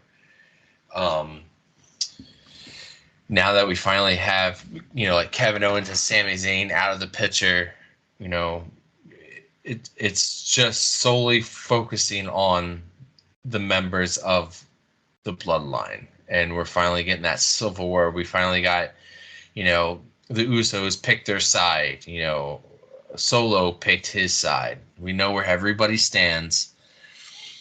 Last tag match Reigns and Solo had together, they lost. A lot of shenanigans happened in that match. But, as one of the greatest tag teams of all time, the Usos, I kind of see them coming out on top. They, I guess it could go either way. But I want to see the Usos walk out, with their heads held high. I want to see the Usos win this match. I think they need it. They haven't gotten a W in a while. They've been, ever since they lost those titles, they haven't gotten one. So what better two guys to get a win over than Roman and Solo? So yeah, I got my money on the Usos on this one. Dre, who do you got your money on? Yeah, we're kind of in some uncharted territory with the Bloodline, because I think for the first time in a good while, we have no idea whatsoever what direction this faction is going or where any of them are going. It would seem like the direction would be the continued downfall of Roman Reigns, but with the rumors that he's still going to be champ possibly till WrestleMania next year, how much of a downfall, or how long can they drag that out? Or, how can he lose now at this point, having and still, seem strong going forward? Like, so this one's, of all the matches on the card, this was the hardest one to pick, because like you said, there's a legit argument either way. The Usos, sure, they've been on a bit of a losing streak. They could use the win over Roman and Solo. At the same time, it's Roman, and depending on how long they're going to drag out this civil war, which I would assume this isn't going to be just a one and done thing. I would assume that this is going to continue beyond this pay-per-view, which would lead you to think that Roman and Solo put them down now, but still can't, but they still refuse to fall in line, which would lead to the feud continuing. So, man, you could really flip a coin on this one. This could really go either way. I think I'm going to go with Roman and Solo. I'm not confident in that pick. It's truly a 50-50 in my eyes. But I think the Civil War continues to some extent, even though the next pay-per-view was SummerSlam, and I'm almost certain that Roman's going to have a title defense at SummerSlam. I just think that they're going to have Roman and Solo beat the Usos. Man, I'm not confident in that pick at all. It is hard. This one is definitely a difficult pick. It's not easy. Doyle, let's hear your thoughts on this one. Well, Roman better have a goddamn title defense at SummerSlam. Because if he doesn't, this would have been 125 days without him defending the fucking title. It's crazy. Ludicrous. What happened to the 30-day rule? Anyway. That shit died with the Monday Night Wars. The match is kind of just window dressing to what happens after the match, right? I think the last few Roman matches have basically gone that way, where the end of the match is the end of Act 2, and then you get the whole other Act 3 after the match. So I expect that trend to continue. I think as for the match, I think Roman and Solo win because they lost last time. I can't see them losing 2 in a row. So after the match, now the rumor going around is that they're mulling over 2 different endings, and they're both shocking. So that's something to look forward to. What they will be, I don't know, but here's my best guess. I could see something sort of like this. Roman and Solo win. Jimmy's incapacitated outside the ring somehow. They tie up Jay in the ropes, or they handcuff him to the ropes or something, whatever.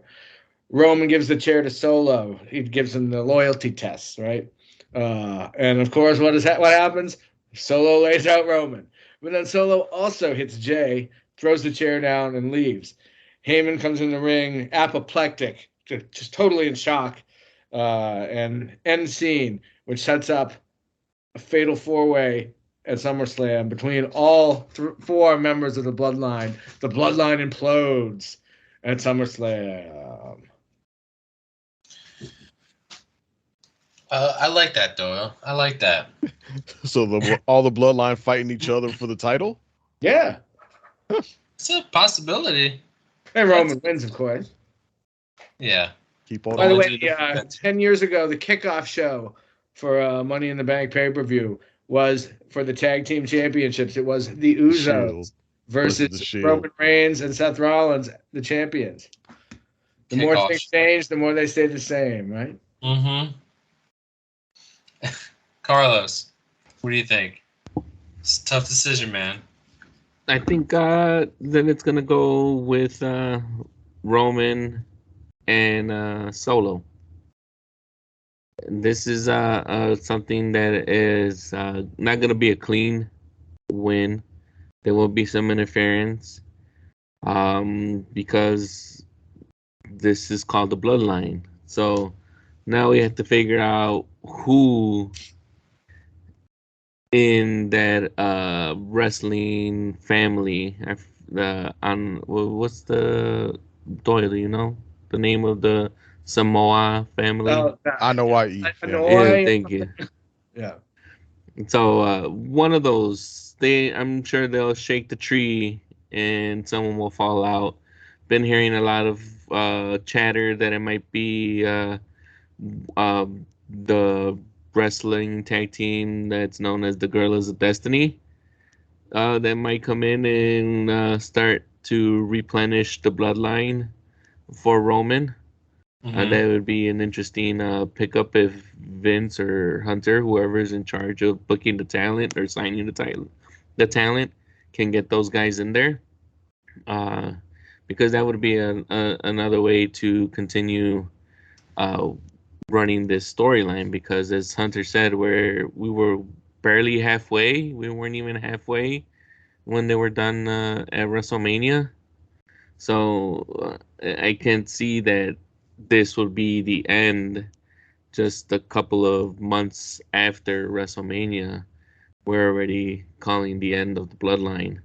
So there's always thugs and soldiers and other people that have to rise up in the ranks to replace the capos and all the generals and things along those lines. If I remember my mafioso movie histories and books and things like that. So I don't know who they're gonna have come in and help Roman or Solo if they're in a losing predicament to change that to a win for Team Bloodline. But I'm thinking that's where it's gonna go, and I predict that it's gonna be Roman and Solo with the W. I can't believe Rikishi hasn't been involved in this in any way yet. I keep waiting for that.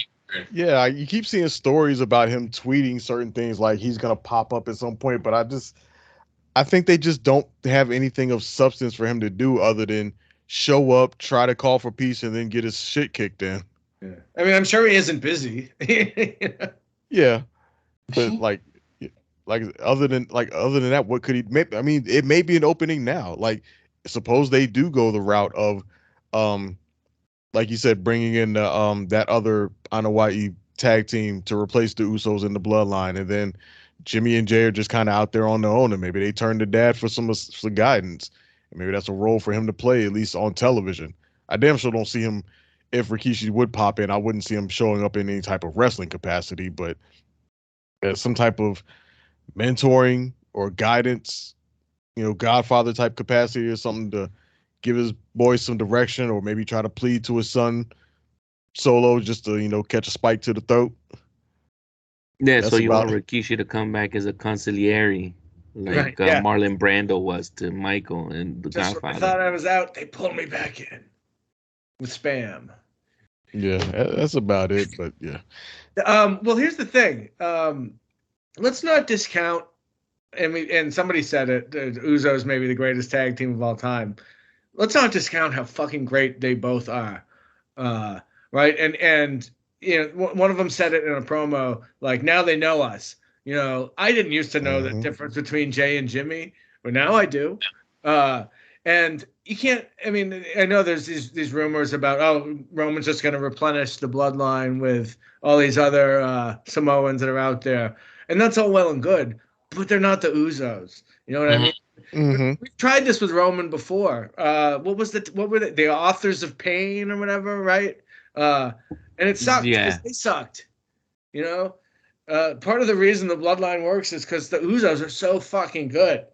And maybe you can plug and play somebody, I don't know, but let's not forget how fucking amazing the Usos are, and just how big a part they've been in the success of all of this. They're not just bit players here. They're Oh yeah.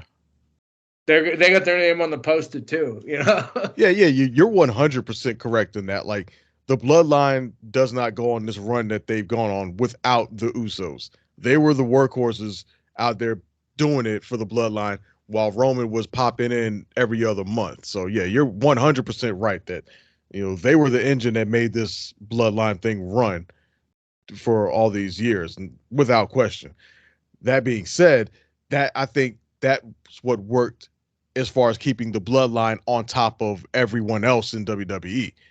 Once you get into this Civil War thing that they're doing, especially like I said, if Civil War is like the next chapter in this long Bloodline storyline, because it honestly, at the rate they're going, it seems like Bloodline about to be the One Piece of WWE that just goes on forever. But if this is like the next chapter and this Civil War thing goes on for, again, months on end, then yeah, it can't just be these four going at it. There's got to be some new faces who can come in. And as long as it's within the bloodline that's happening, then there is opportunity for another tag team to come in, and they don't have to worry about, you know, trying to be above everybody else in the WWE, because their conflict is internal. Their feud would be mostly with the Usos and whoever the Usos may call in possibly to their side. And that other tag team can get over by virtue of being involved in the bloodline storyline. And they could also just have them whoop up on some other tag team occasionally that may decide they want to peek their head into bloodline business. And then they could just get stomped out by the new tag team. They're like, motherfucker, back up. This don't concern you. So, there is room for another tag team to come in and not necessarily replace the Usos, but just be another piece on the proverbial chess table. I'm really excited for this match now and to see how it all pans out after this, Mm-hmm. I mean, if they're planning such a big... I'm hoping this one kind of main events, actually. Yeah, I think it will. It absolutely is going to be. Yeah. Like, I mean, whatever listing you're reading from, I think is just a listing of the matches, but obviously that's not going to be the order of it. I mean, hell, we haven't even talked about the Intercontinental title match yet that's on the show. Hell, we haven't even talked about that awesome women's... Ooh, yeah, let's segue into that. I couldn't even get that out without laughing. Ronda Rousey and Shayna Baszler, the tag team champs, undisputed tag team champs. Let me rephrase that. Versus returning Liv Morgan and Raquel Rodriguez. Recently, Ronda and Shayna acquired the NXT women's tag titles. And I guess that's it. Like, they're just defunct now. Like, they're just gone. Like, they're vacant. I don't know if they go back to NXT. I don't know what happens with them. I think they've just been integrated into a singular tag team championship. At least on WWE. They have to defend them on all three brands, whether it's SmackDown, Raw, and NXT. Yeah, I think that's what it seems to be.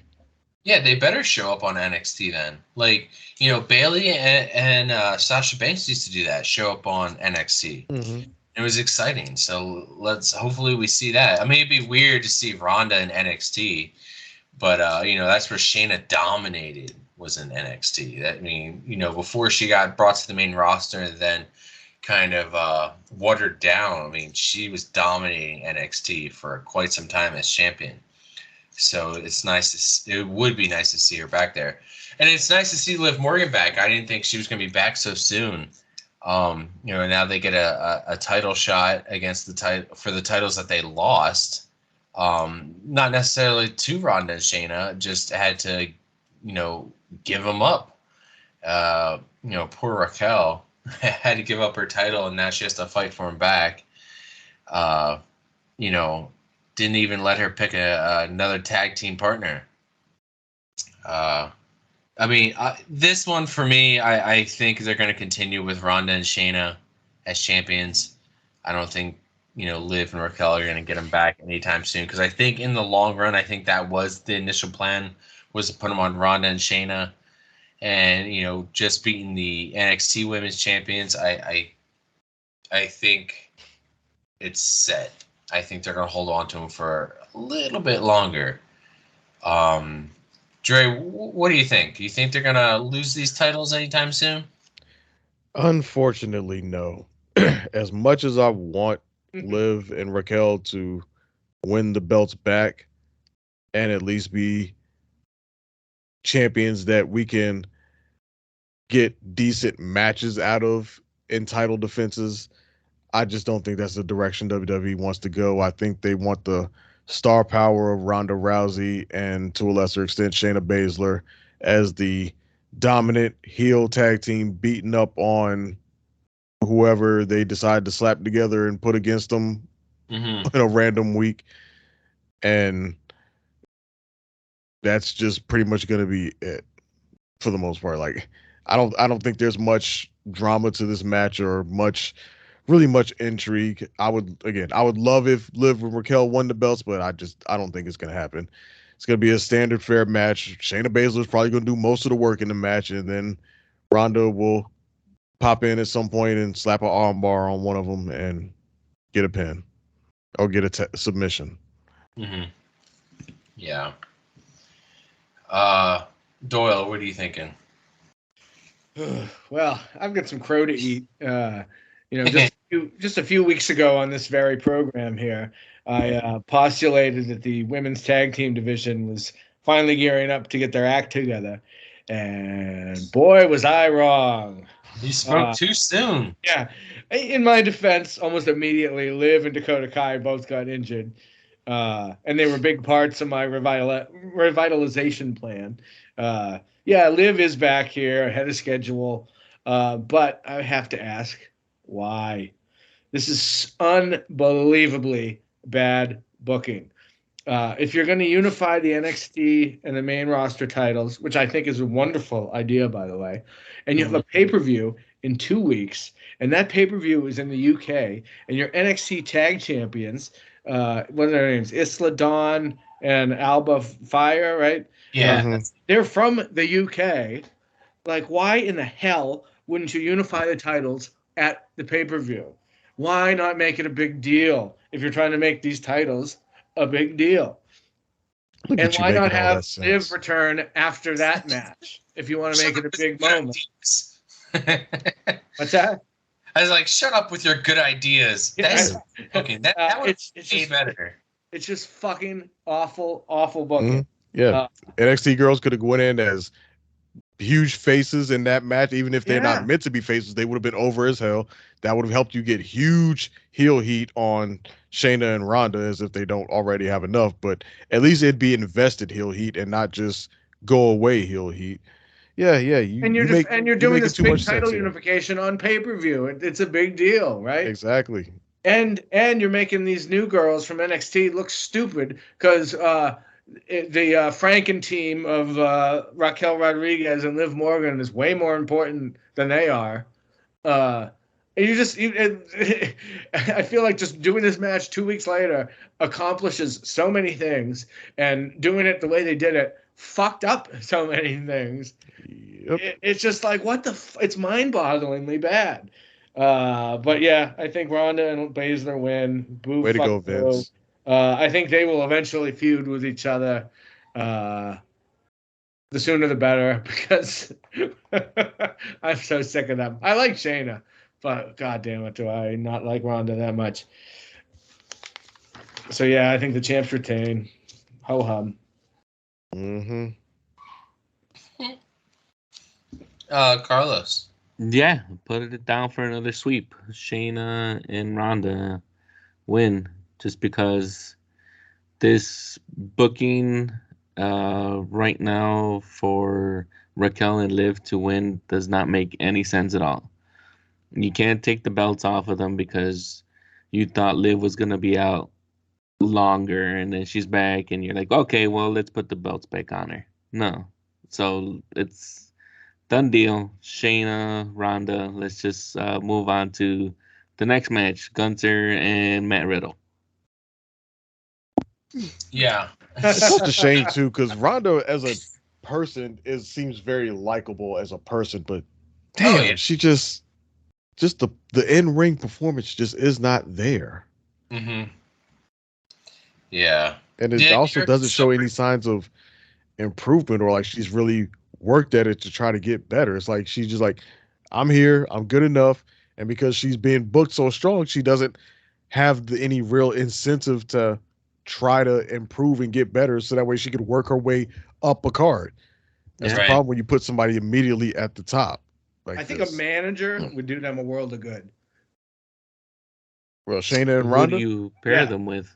Like, right now, there's not that many women managers or even male managers besides Paul Heyman that are out there talking. Yeah, so true. Yeah, I mean, I don't have the suggestion of who. No, I can't think of anybody who would be a strong mouthpiece for them. Because you would think it would have to be somebody like kind of sort of MMA connected, but Right. most of the other people they have on the roster that are MMA connected are like in developmental territory and such. So yeah, there really isn't somebody Is who there could an serve. MMA lady that's retired that could talk? Well, I don't Not know. get They're supposed involved? to be talking to Amanda Nunez now that she retired, but I don't Yeah, know but I how think far she's along gonna those be a talks wrestler, are. right? Nope. Amanda Nunez need to stay right where she at. Stay retired. Don't. She don't need to come up in here in the WWE and mess around with none of this. I'm sure they would. Vince and Devon them would love for Amanda Nunez to gosh, jump to yeah. WWE and do it, but nope. Nah. Stay retired, Amanda. Unless your mic skills is off the chain and you want to come in here and be the manager. Yeah, very true. All right. Well, the quote unquote main event that they had listed here. I'm reading this off of Wikipedia, by the way. So yeah, it's definitely Yeah, I think garbage subject to There's some change. Gunter I marks that think probably wrote that Wikipedia one. just listed those matches in the order that they Nice. were announced, Exactly, because not the Gunther actual versus card. Matt Riddle for the Intercontinental title was very last minute. Uh, you know, Yeah, it was I announced think, this week. yeah, really. I think if we're gonna get any big returns, there's a lot of rumors going around that Orton is ready to come back. I don't see Riddle being another guy to be another guy who most likely would be Gunther. I see him taking a lot of chops to the chest. I see him getting his ass beat, and I see Gunther walking out as Intercontinental Champion again. This could even be like the first match of the night. I could see this being the first match. Um, you know, talking briefly on Orton, if he does come back, I would like, it sounds like Orton is kind of winding down his career, especially after this recent injury. It would be really cool to see, maybe Riddle turn heel on Orton, because everybody suspects, Orton to turn heel. It would be nice to see Riddle instead. Honestly, I don't know where Gunther goes from here. I guess Riddle was just another person for him to get fed to him. We did go through the roster a couple times to see who else, Gunther could take out. I mean, returning Randy Orton could be a good match.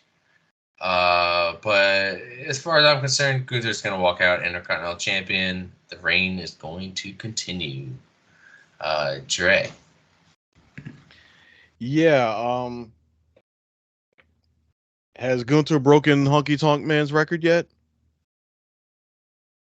No, he is 71 days away. Then there's no chance in hell of Matt Riddle winning this fucking match. Because I think it's pretty much guaranteed that Gunther is going to break the Honky Tonk Man's record. That being said, I don't think necessarily that Riddle's going to get his ass kicked. I'm not going to go that far with it.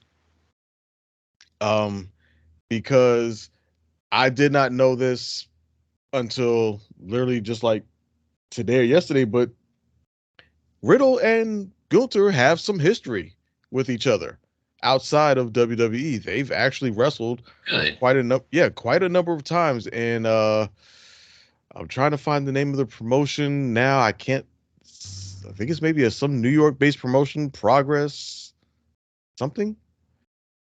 It doesn't matter because none of that exists. Right. All I'm saying is right. Yeah. All I'm saying is that these guys have wrestled before, so they have history, so they have some chemistry, which means the potential is there for them to put on a pretty damn good match if they aren't,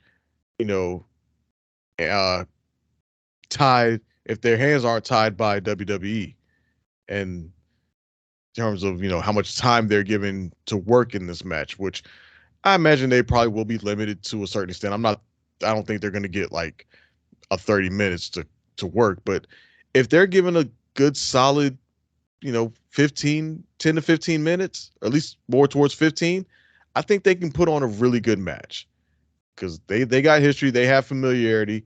This could be a sleeper match. This could be one of the better matches of the night. But obviously Gunther's gonna fucking win and hold on to the belt. Whether Randy Orton shows up, I don't think so because it obviously I don't think Gunther's done a pretty good job of kind of not relying on too much interference to win his matches. He kind of gets fairly clean at the end, clean wins when it's all said and done. Even if some shenanigans take place throughout the match at some point, he still kind of finishes off his matches pretty cleanly. So I don't think we're going to get a Randy Orton return or anything of that nature in this match. I think it's just going to be a one-on-one, and one-on-one, it's going to be a good match, and Gunther is just going to win. Doyle. Yeah, I mean, this definitely should be a fun match. They say styles make fights, right? And I think these are two styles that are going to go pretty well together. I didn't realize they had that history. I don't know if that pretends to anything, but it can't hurt for sure. But I mean, Gunther's fucking awesome. And Riddle can be awesome when he wants to be. But yeah, Gunther wins. When he finally loses, and yeah, they've painted themselves into a corner a little bit with him. It's gonna have to be huge, right? I said 71 days away from Honky Tonk Man. Honky's at 453. Gunther's coming in at 382. So a little over 2 months to catch Honky Tonk Man. I expect that's going to happen.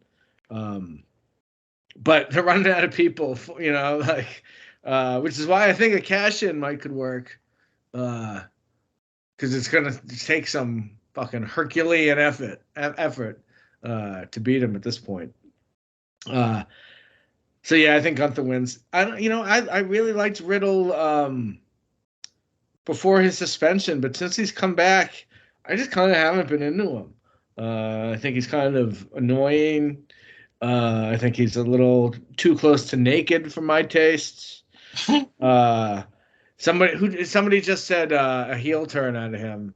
Ray or Wayne, I can't remember which one. I think that would be spectacular, actually. That could be really good. Maybe dump the bro shit and just go into like Stone Cold Killer mode. I think he could do that, perhaps. He needs to shake something up. He needs a change of scenery, some way, shape, or form. But yeah, I don't expect Gunther to lose the championship here. Not here, not now. Carlos, Yeah, you think Gunther's gonna lose the championship? No, Gunther's not gonna lose the championship. Pretty much everyone seems to be on the Matt Riddle needs a change or something bandwagon that I started last week in the Discord. Well, I was wrong saying that he was going to be off TV for a little bit, but I did say he needed to do a little bit of rework for his gimmick, and it looks like everyone here agrees with me.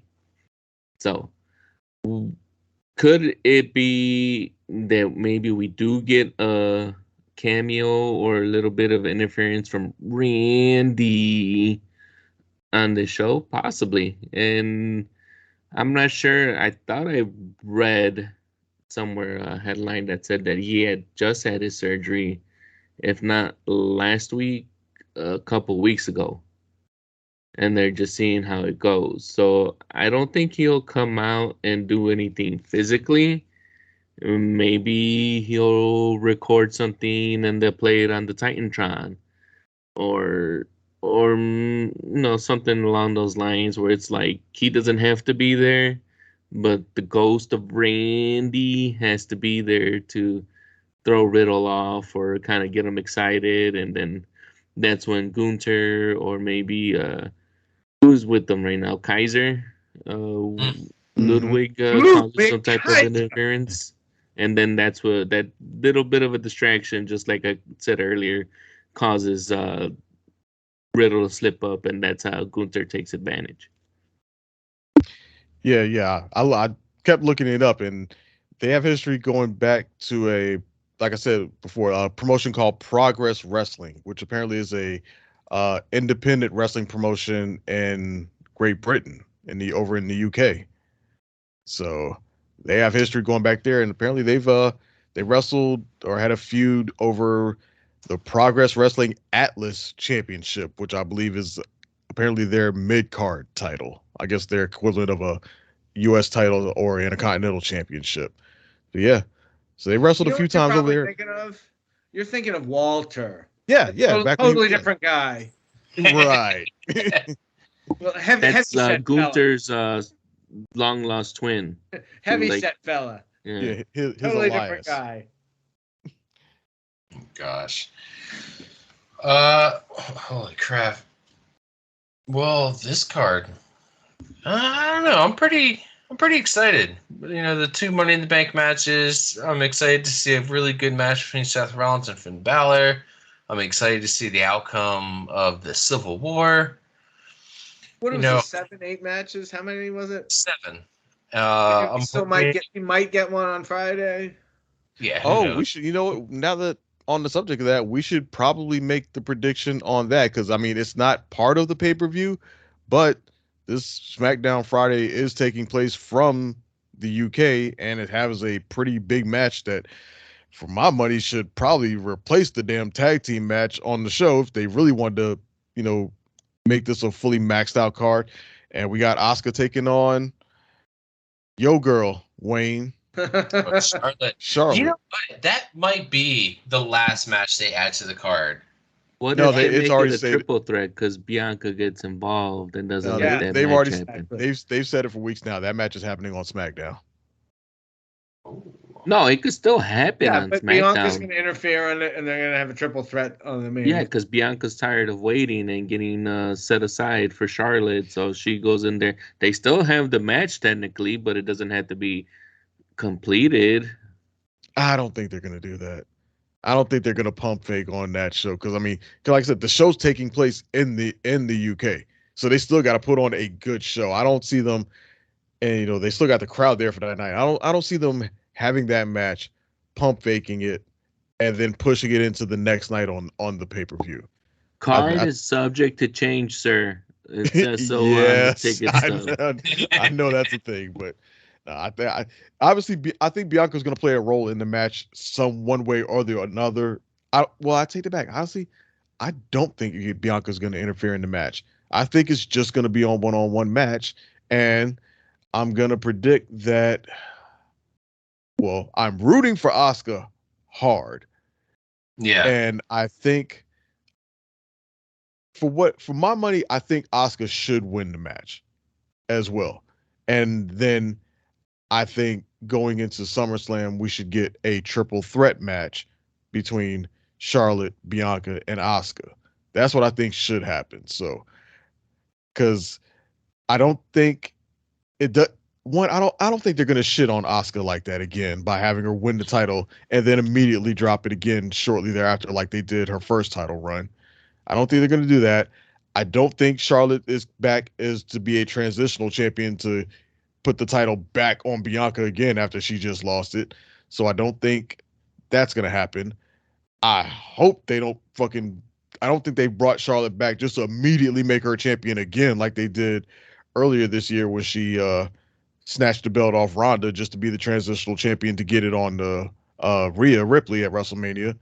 So I think Asuka wins and retains the title somehow. Maybe Bianca does call Charlotte the match, which leads to them feuding and to the triple threat match. But I think Asuka wins the title, defends her title successfully this Friday on SmackDown. Yeah, as I've said before, you got to pump the brakes on giving Charlotte championships.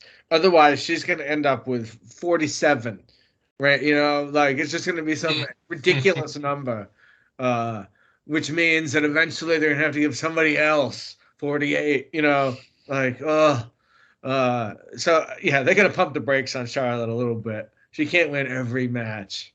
She's at 14 right now. That's what I'm saying. It's fucking If they crazy. keep giving her a new title, if she keeps winning 4 titles a year every year for the next, I don't know, 5 years, that's 20 more. You know?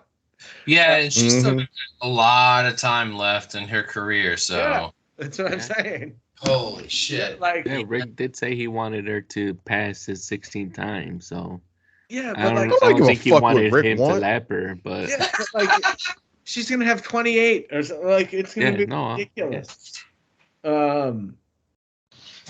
Well, anyway, this is one of the longer cards we've had in a while.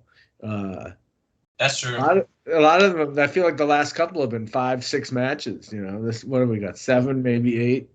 That's a pretty strong card too, aside from the women's tag match. Right. Mhm. we don't even have the men's tag team titles on the line here either. No. Oh, you know what I wanted to talk about? Alternate multiverse match. Money in Uh-huh. the Bank match. Like all the people that aren't in the Money in the Bank match is also kind of weird, right? Like I could have seen a world where you had Uzos, you had KO and Sammy, you had Dominic. Like I imagine Dominic with the briefcase. Like that would have been great. Like there's a lot of I Yeah. thought a lot of people that would be in this match that were just not even anywhere near it. If Tom can get over not being able to talk over or not letting the crowd get to him, because he can't get any of his promos out because the crowd's always over there booing the heck out of him. If he can finally find a way to try to talk through it or get his lines out, it'll probably help him get some more confidence going out there, because I think that's one of the things that he hasn't learned is the crowd control, and he needs to learn that because he's got the heat. He's got way too much heat that he doesn't know how to handle. Yeah, And I'm sure if he was able to handle, that's a great way to they'd put be it. putting him in a Money in the Bank title match, or the briefcase match. yeah, that's a good point. He has probably more heat than anybody on the roster.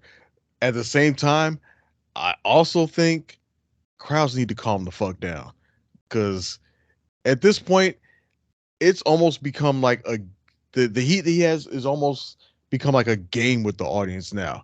Like how Seth Rollins comes out and they just have to do the chant nonstop for as long as possible. And it got so ridiculous that they just, damn near couldn't the promo that him and that Seth and Finn had in the ring almost couldn't happen because the crowd wouldn't shut the fuck up. And fortunately, a guy like Seth is so masterful with the mic that he was able to regain control of that situation so that they could get their little promo off. And Yeah. Dom doesn't have that ability yet to take control and of a crowd like that. He just But Dom does have the ramp it up ability though. Like he's got some of the little things. Like Yeah. he does the really slow, deliberate bringing the microphone up to his face and slow right, yeah, his yeah. mouth. He has the presence, and you can tell he kind of has that feeling. He's getting there. What the point I was getting at was that hopefully, if he has a good match with Cody, that can garner some respect from the audience that they won't boo him as much.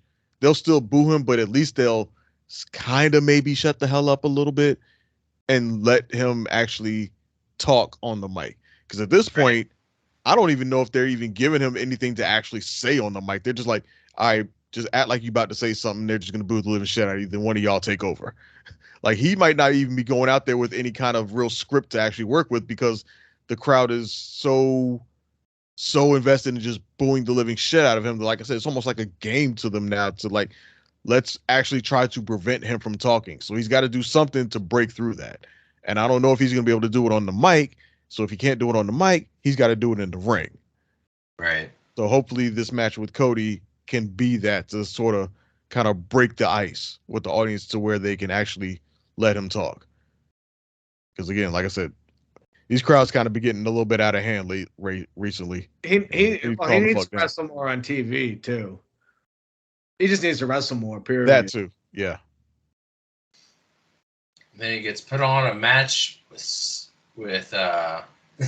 he gets put right on the card then, with Cody Rhodes, out of all people. Of all fucking people. Well, What Yeah. the fuck else is Cody doing? I know, right? Nothing right now.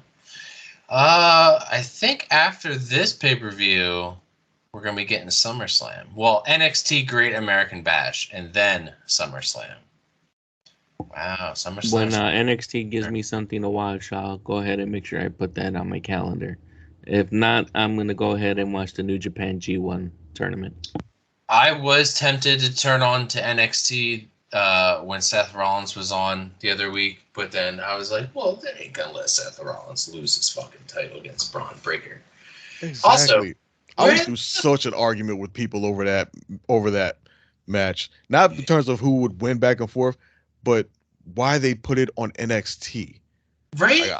To me, it would have made so much more sense to put that match on Raw instead of NXT. Because one, it's the Raw. I granted, yes, the World Heavyweight title is not technically a Raw exclusive belt, although it kind of sort of is. Mm-hmm. So, and if you're the champion and the guy's challenging you, he should come to you Exactly. to challenge. You shouldn't be having to go down to where he's at, even if you are the fighting champion. You can fight on your own damn show. The challenger comes to the champion to fight. And if you want to get Braun Breaker some exposure and get him seen to more people for his eventual call up, you're going to get more eyes if you see him on Raw than from whatever little bump you're going to get in ratings from Seth Rollins coming down to NXT, which admittedly they did get a considerable bump to the show. I heard they got like damn near 1 million viewers that night, like 900 something thousand viewers for that match. So it did get a bump, but that bump is still not on the level of what a regular Raw does. Yeah. So you still didn't get as many eyes as you could have gotten had you put it on Raw. But again, that was just an argument I was having with people online. And So you're telling me Mustafa Ali and Baron Corbin aren't bumping those numbers? You know what, though? When I saw that he was going to challenge him for the world title, I was like, calm down. Hold on there, rookie. Like, you're not even on the main roster, and you're going to challenge the world heavyweight champ. You're going to jump ahead of everybody else? I was like, calm down. I'm just curious to know why, like, he hasn't been called up to the main roster. I guess they just need, it was weird because he was like the one guy I thought out of anybody on that roster that was going to get called up, and he was the one guy they left behind. I was under the impression that it was because he turned heel and they wanted his heel character to cook a little longer. Yeah, and I totally get that, and it's working. For now, it's working. Hell, he could debut on the main roster before WrestleMania even. He's still got some time, but yeah, he's cooking.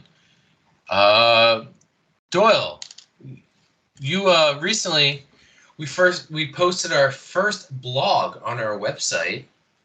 Do you want to give a brief description of what that was about? That rant you gave.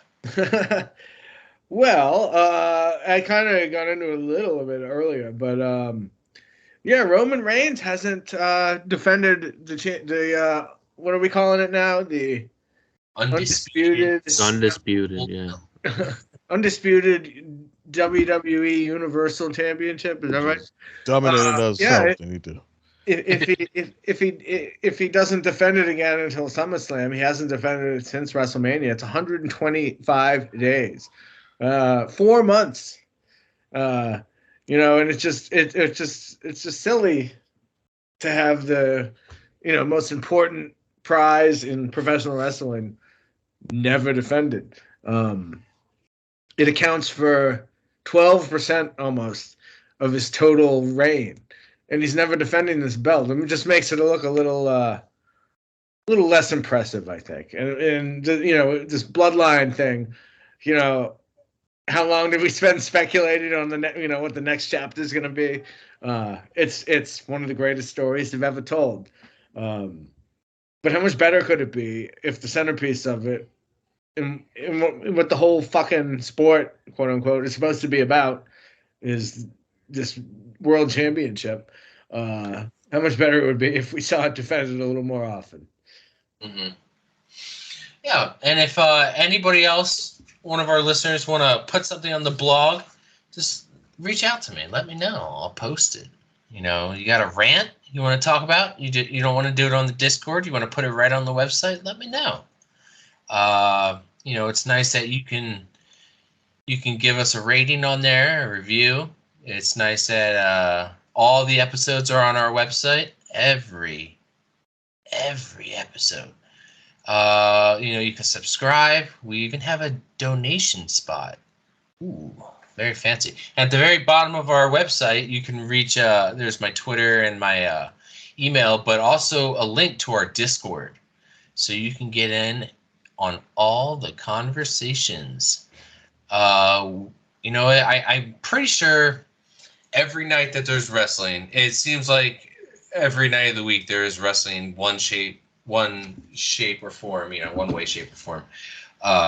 Whether it's Impact, AEW, WWE, New Japan. I mean, somebody in our group is watching, and they're, you know, you wanna talk about it. There's plenty of places on the Discord. And you know, we can get more guests on here. So if you're thinking about it, you might want to be a guest, and you're kind of on the fence about it. I mean, do it. It's not bad, right, Carlos? No, it's a great place to be, kids. Be on our Discord. Come and share all your wrestling thoughts. Hear me go off on a weird tangent about how Matt Riddle needs to get more work, or how Use pants. how Roman Reigns is still going to retain the belt, pants on. and whatever else I've been wrong about this year.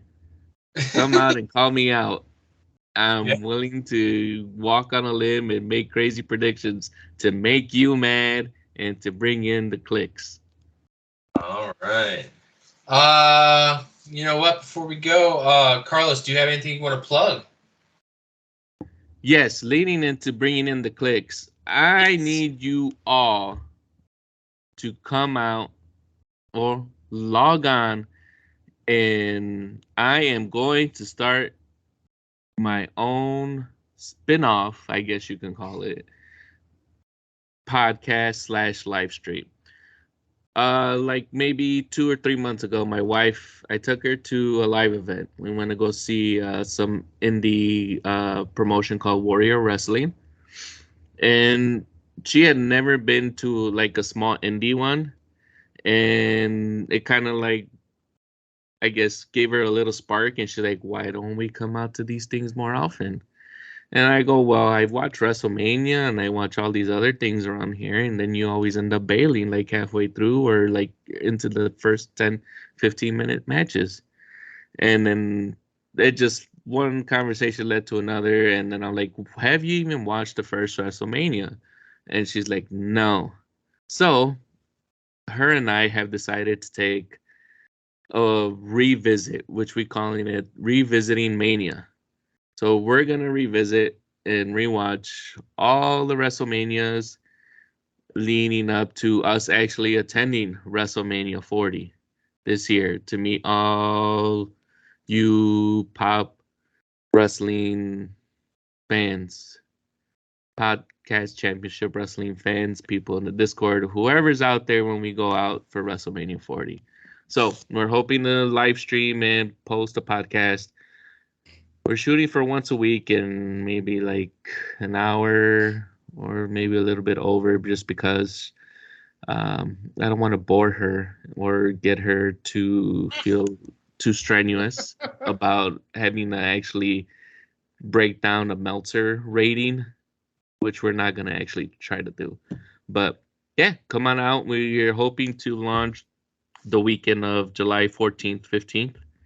And if you want to go ahead and be a guest on our video podcast, feel free to reach out to me. And Twitter is Tokes. That's TOKZ_21. Also in the Discord in the same handle. And if you want to reach out to us on our new, or reach out to me on our new on the new podcast, it'll be Revisiting Mania on Twitter. Did you guys watch WrestleMania 1 yet? No, it'll be done this weekend, sir. Fortunately, Latat kind of holds that back. But we will be watching it a couple of times. I already set up a friend of mine to come up on to review or to rewatch before WrestleMania 1. Actually, I got it up to WrestleMania 3. So if you guys have a particular WrestleMania that you'd like to revisit along with us, feel free to reach out. Absolutely. I'm definitely going to be on that list because I would love to be on. Doyle, you got anything you want to plug? No, I'm just around the Discord, or the PCW and the PCL Discord and Facebook page. I do want to say, the last couple episodes, I've told my buddy Nick to get well, and I would like to say that I don't need to do that anymore because he is out of the hospital. He's not quite out of the woods, but he's out of the hospital. Woo! Awesome. It's great news. Good job, Nick. And kicked out. I love it. Kicked out at 2.9, but he kicked out. Trey, you got anything to plug? Nothing to plug this time around. Just as always, you guys can find me in the PCW Discord, Outlaw Star. I'm pretty much there every episode of Raw and SmackDown, sharing my live thoughts as the shows take place. So feel free to hop on in and join in the conversation. Cool. The only thing I got to plug is it's a little outdated now by like a week or a few weeks, but I was on Anatomy, Dissecting This Fiction podcast. We were talking about the Transformers Rise of the Beast. And then I was also on Scenic Cast, and we talked about Transformers Rise of the Beast, Indiana Jones, The Temple of Doom, and the movie Clock. So if you're interested in any of those, give it a listen. Indiana Jones, Temple of Doom. Theater. Oh, yeah. Yeah, What I was saw that in the theater too. I was like 5. Yeah, nah. Nice. Weird little nugget about the Indiana Jones and the Temple of the Doom that I happened to learn today, that movie helped lead us. That movie led to us getting the PG-13 rating. Yeah. Oh, okay. Yeah, I remember hearing about that. Yep, that movie and Gremlins. I Yes. thought you were gonna say that's where Steven Spielberg met his second wife. No. Oh. So Steven Spielberg was the person who originally suggested the PG-13 rating, although he thought for some reason like 11 was the age, but eventually it came out to be PG-13, announced in back in 1984. Yeah. I think I was like 5. We went to see that as a family, and there's hearts getting ripped out and fucking Yeah, monkeys. Kalima. Yeah, prior to that, the PG-13 rating did not exist, and it was just G, GP, R, and X. That makes me want to think what Jaws was then. I thought that would have been a PG-13 one. No, that was Nope. PG. There was no Jaws was just PG. Yeah. It was the Wow, problem with that all existed. that blood? Dang. Yeah, because that was the part of the problem that existed was there was nothing between PG and R, and and some things were kind of okay or acceptable, whatever. But as the filmmakers started to kind of push the envelope a little bit more, parents started to take issue with some of the stuff that was starting to be included and how far they were pushing the envelope. So they kind of needed something in between, and like I said, the catalyst was Temple of Doom with the heart being ripped out and the guys falling in the river at the end and getting ripped up by Crocs. alligators and crocodiles or whatever, and then Gremlins and all the shit that happened in that. And so that's kind of when everything kind of just came to a head. And then Steven Spielberg made the suggestion to the guy who was the president, I believe, of the MPAA at the time, Mhm. to come up with another in between rating. Like I said, he thought 11 was the age, or something around teenagers. So then they came up with PG-13. Right. I'll play this for you.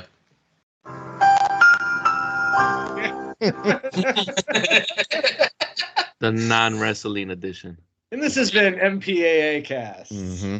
Yeah. All right, Lo. I'm gonna play us out with this. Money, money, money, money, money. Money, money, money, money, money, money, money, money. Money, money, money, money, money. Oh, money, money, money, money, money, money, money. And his name is John C. Give me what I want. Give me what I want.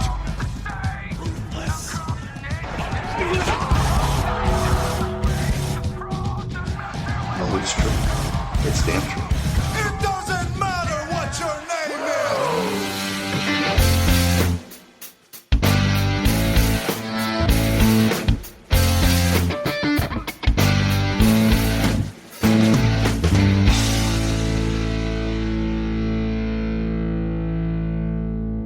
Oh yeah? Well, screw you guys. I'm going home. Bye, have a great time.